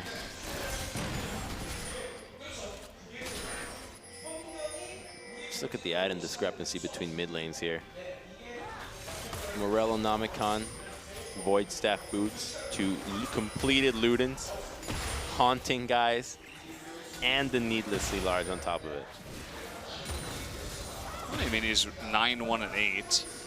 If they didn't push in, if they were a little bit more patient, I think BDD would have had a perfect game. think BDD's KDA ratio after this has to be just as bonkers as it was in the beginning. I know after the match, I think I'm the one with that sheet. The match against SKT definitely did not help in maintaining that KDA, but solid player all around. Now they're rushing the Nexus. There they go, in onto the Nexus. Oh man, Style points. There you go, nicely done by Longzhu. They're gonna take the game very deservedly with the 2-0 victory, absolutely crushing the Tigers. They put them down here in this game for sure. Love the ending to that one. Yeah. Gotta have some fun with it. Give the fans a bit of a show after a tremendous stomp and 10 minutes above or under the average game time of 35 minutes. They finish in 25. One of the fastest games we've had so far. I believe KT's against BBQ was 24. So while the kill score wasn't as impressive as that time around, the result was just as exciting. And the KDD of BDD before this game was 7.54, the highest in the league, and that's only going to get more inflated after this match. 9-1-6 Actually, is... for mid laners, sorry, for mid laners. For mid laners, yeah. 9-1-6 is 15 KDA, so it's pretty good. It's pretty good. I'd say it's all right. He's a bit of a good player. Yeah, he's doing pretty well. There he is, getting the high five from his coach. This is a really good win for Longzhu, making sure to show everybody else in LCK, hey, we are actually really strong. We had some rough patches versus stronger teams, but we're still going to dominate the lower level. Mickey there, a little distraught after that complete massacre, especially after that early fight in the bottom lane. It was all but done. And one of our fastest days, actually. Yeah, I think this is the fastest day we've had. I mean, the game's ended at 9:30 here. This is unbelievable. I thought Sunday was quick, but this one has outdone it. And great understanding of Graves there from Khan. Even gets a Tiki auto attack. Such a pled thing to do. This was the dive that really ended the game. The shockwave, the lantern into shockwave.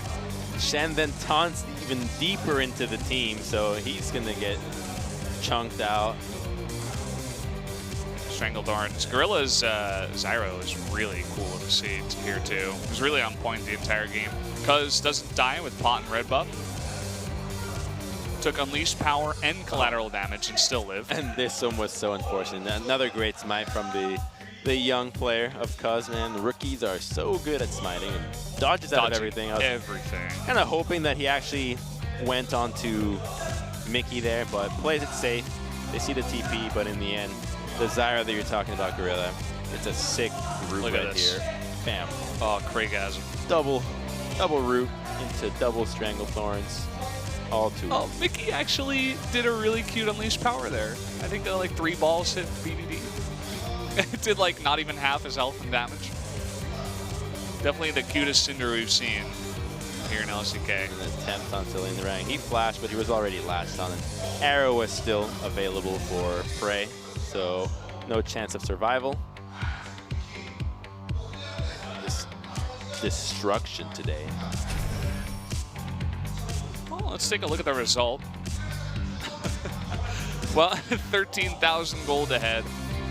And a couple of Cloud Drakes. There were a lot of Cloud Drakes today. Yeah, but the Dragons were far from the story as these teams just completely obliterated the opposition. 25 minutes. They focused on the lane first, then you go for the Dragon. As always, the standard way to do it, you never go for the Dragons first. And this time around, the Dragon triumphs over the Fire Tiger that is ROX. I feel like we're going to see a lot more Zyra players in solo queue after today, especially in Korea, with almost competing with the crazy fed Orianna was Gorilla on the Zyra. Well, Core JJ, one of the most praised supports here in Korea, almost always receives Zyra bans, and for a good reason. And now the teams are starting to catch on. So again, guys, Jisun is sick today. We will be just doing the interviews from here, from the caster desk, with some help from our global producer. And we're going to be hearing from Khan. Hello, Khan.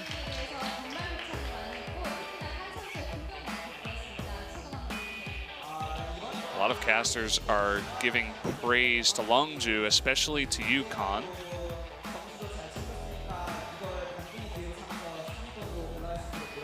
He says, I thought this was a really important match, and I'm very happy to get the 2-0, and I hope this is the start of something even greater for us.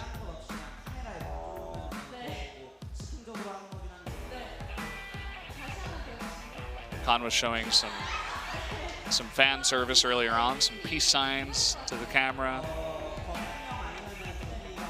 He says, we don't really notice the camera, but every time I notice it, I like to, you know, do that kind of thing. I can't really help myself from giving some fan service. And let's take a look at the second MVP from tonight, from game number 2. It is going to be BDD on the Orianna, 81% kill contribution, 9-1 and 8. Pretty sick KDA to add on to his already really high KDA. Great showing there, and finds a way to rotate to the bottom lane and just puts the final nail in the coffin of the ROX. Puts the ball on him. That's what he does. Final ball in the coffin. Yeah. Look at that unleashed power. Look at BDD's health. He doesn't even looks like he doesn't even take damage. Reserved power. Yeah. BDD comes here to help out with the interview.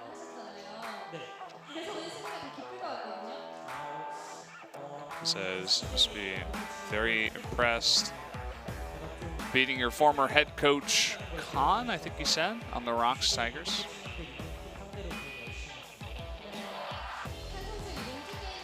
He says, exactly like I said, like you said, I wanted to show head coach Khan, compared to back from when I was on his team on CJ, I wanted to show that I've improved as a player.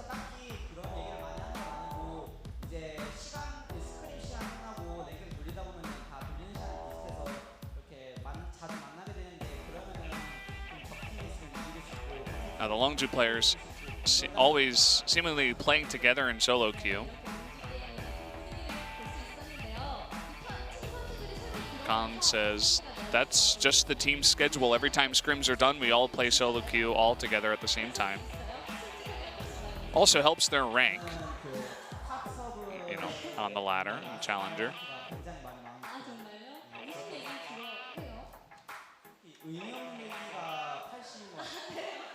Talking about team synergy.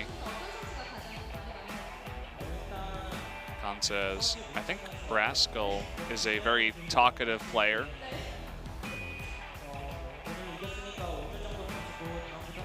Meanwhile, BDD says, Cuz always makes these really boring jokes, just like Crumbs. But he what? That's what he said in the interview. I don't say what these guys say. It says still likes him as a player. Says compared to Cuz, BDD is a pretty average speaker. I think that's what he said. BDD says, I don't know about that, but we won today, so Khan can say whatever he wants.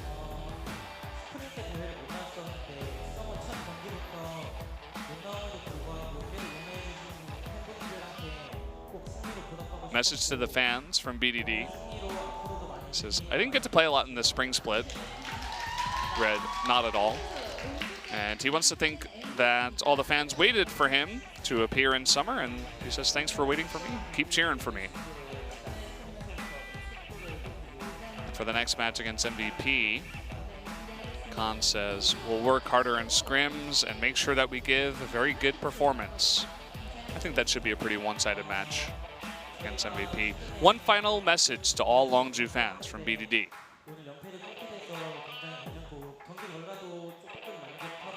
BDD says,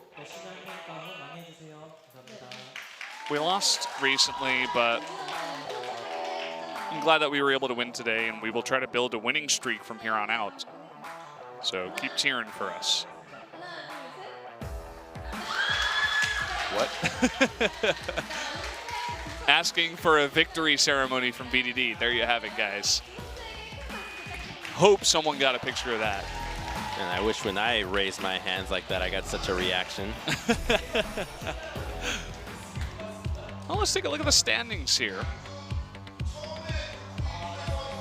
They are improving to 3-2 from that 2-2, and now this team is poised to shoot for the top of the ladder, and this is exactly what you would expect out of these top 4 teams between Samsung, KT, SKT, and Longzhu. And as the time goes by, it gets exciting because only 3 of these teams get to go to Worlds, and unfortunately, all 4 have huge fan bases, and one of them will not meet their end goal at the end of this split. So may the best man win, and now that they're all ramping up, you can expect the competition between these top 4 to get better and better as you always improve when there's somebody that you can always learn from, and I think that all 4 of these teams can learn from each other.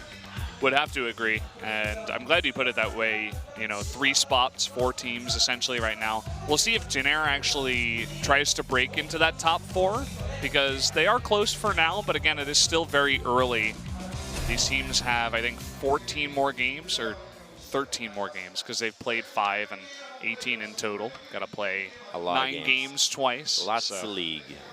Yeah, I mean, they play lots of league themselves. You heard them in their interview. They just play solo queue after scrims, and the amount of games you have to play to reach the ranks that Longzhu is in, it's not only impressive that they're in the top rankings, but the fact that almost all of them are in that area. Gorilla's up there too. Yeah, I mean, he's up close enough. Yeah. I mean, top 20, even Challenger is impressive. A lot of teams here in SKT don't have the time for their players to be even in Challengers. A lot of them float around Masters. Yeah, really just using that solo queue to their advantage. So I'm very curious to see. You were talking about the fight between the top 4 teams. It's really going to come down to, you know, when these matchups actually happen, like Longzhu versus SKT or Longzhu versus Samsung. Yeah. And that's really going to determine, you know, where these teams rank at the top. So definitely very excited for those matches. Agreed. Agreed? Yeah. There you go. Well, that's going to do it for us, guys. It's 9:37 right now. I think this is the shortest day ever. We had a super long break in the middle, but 2 very easy stomps, seemingly. A 25-minute game to end it all. Yeah, I really thought that we would go into these games with the teams with much more intelligent drafts. I think that's what caught me off guard so far. While the play was one-sided, the drafts need to improve for the losing team. Yeah, so guys, that's going to do it for us. We'll see you next time on Sunday for more SPO TV LCK.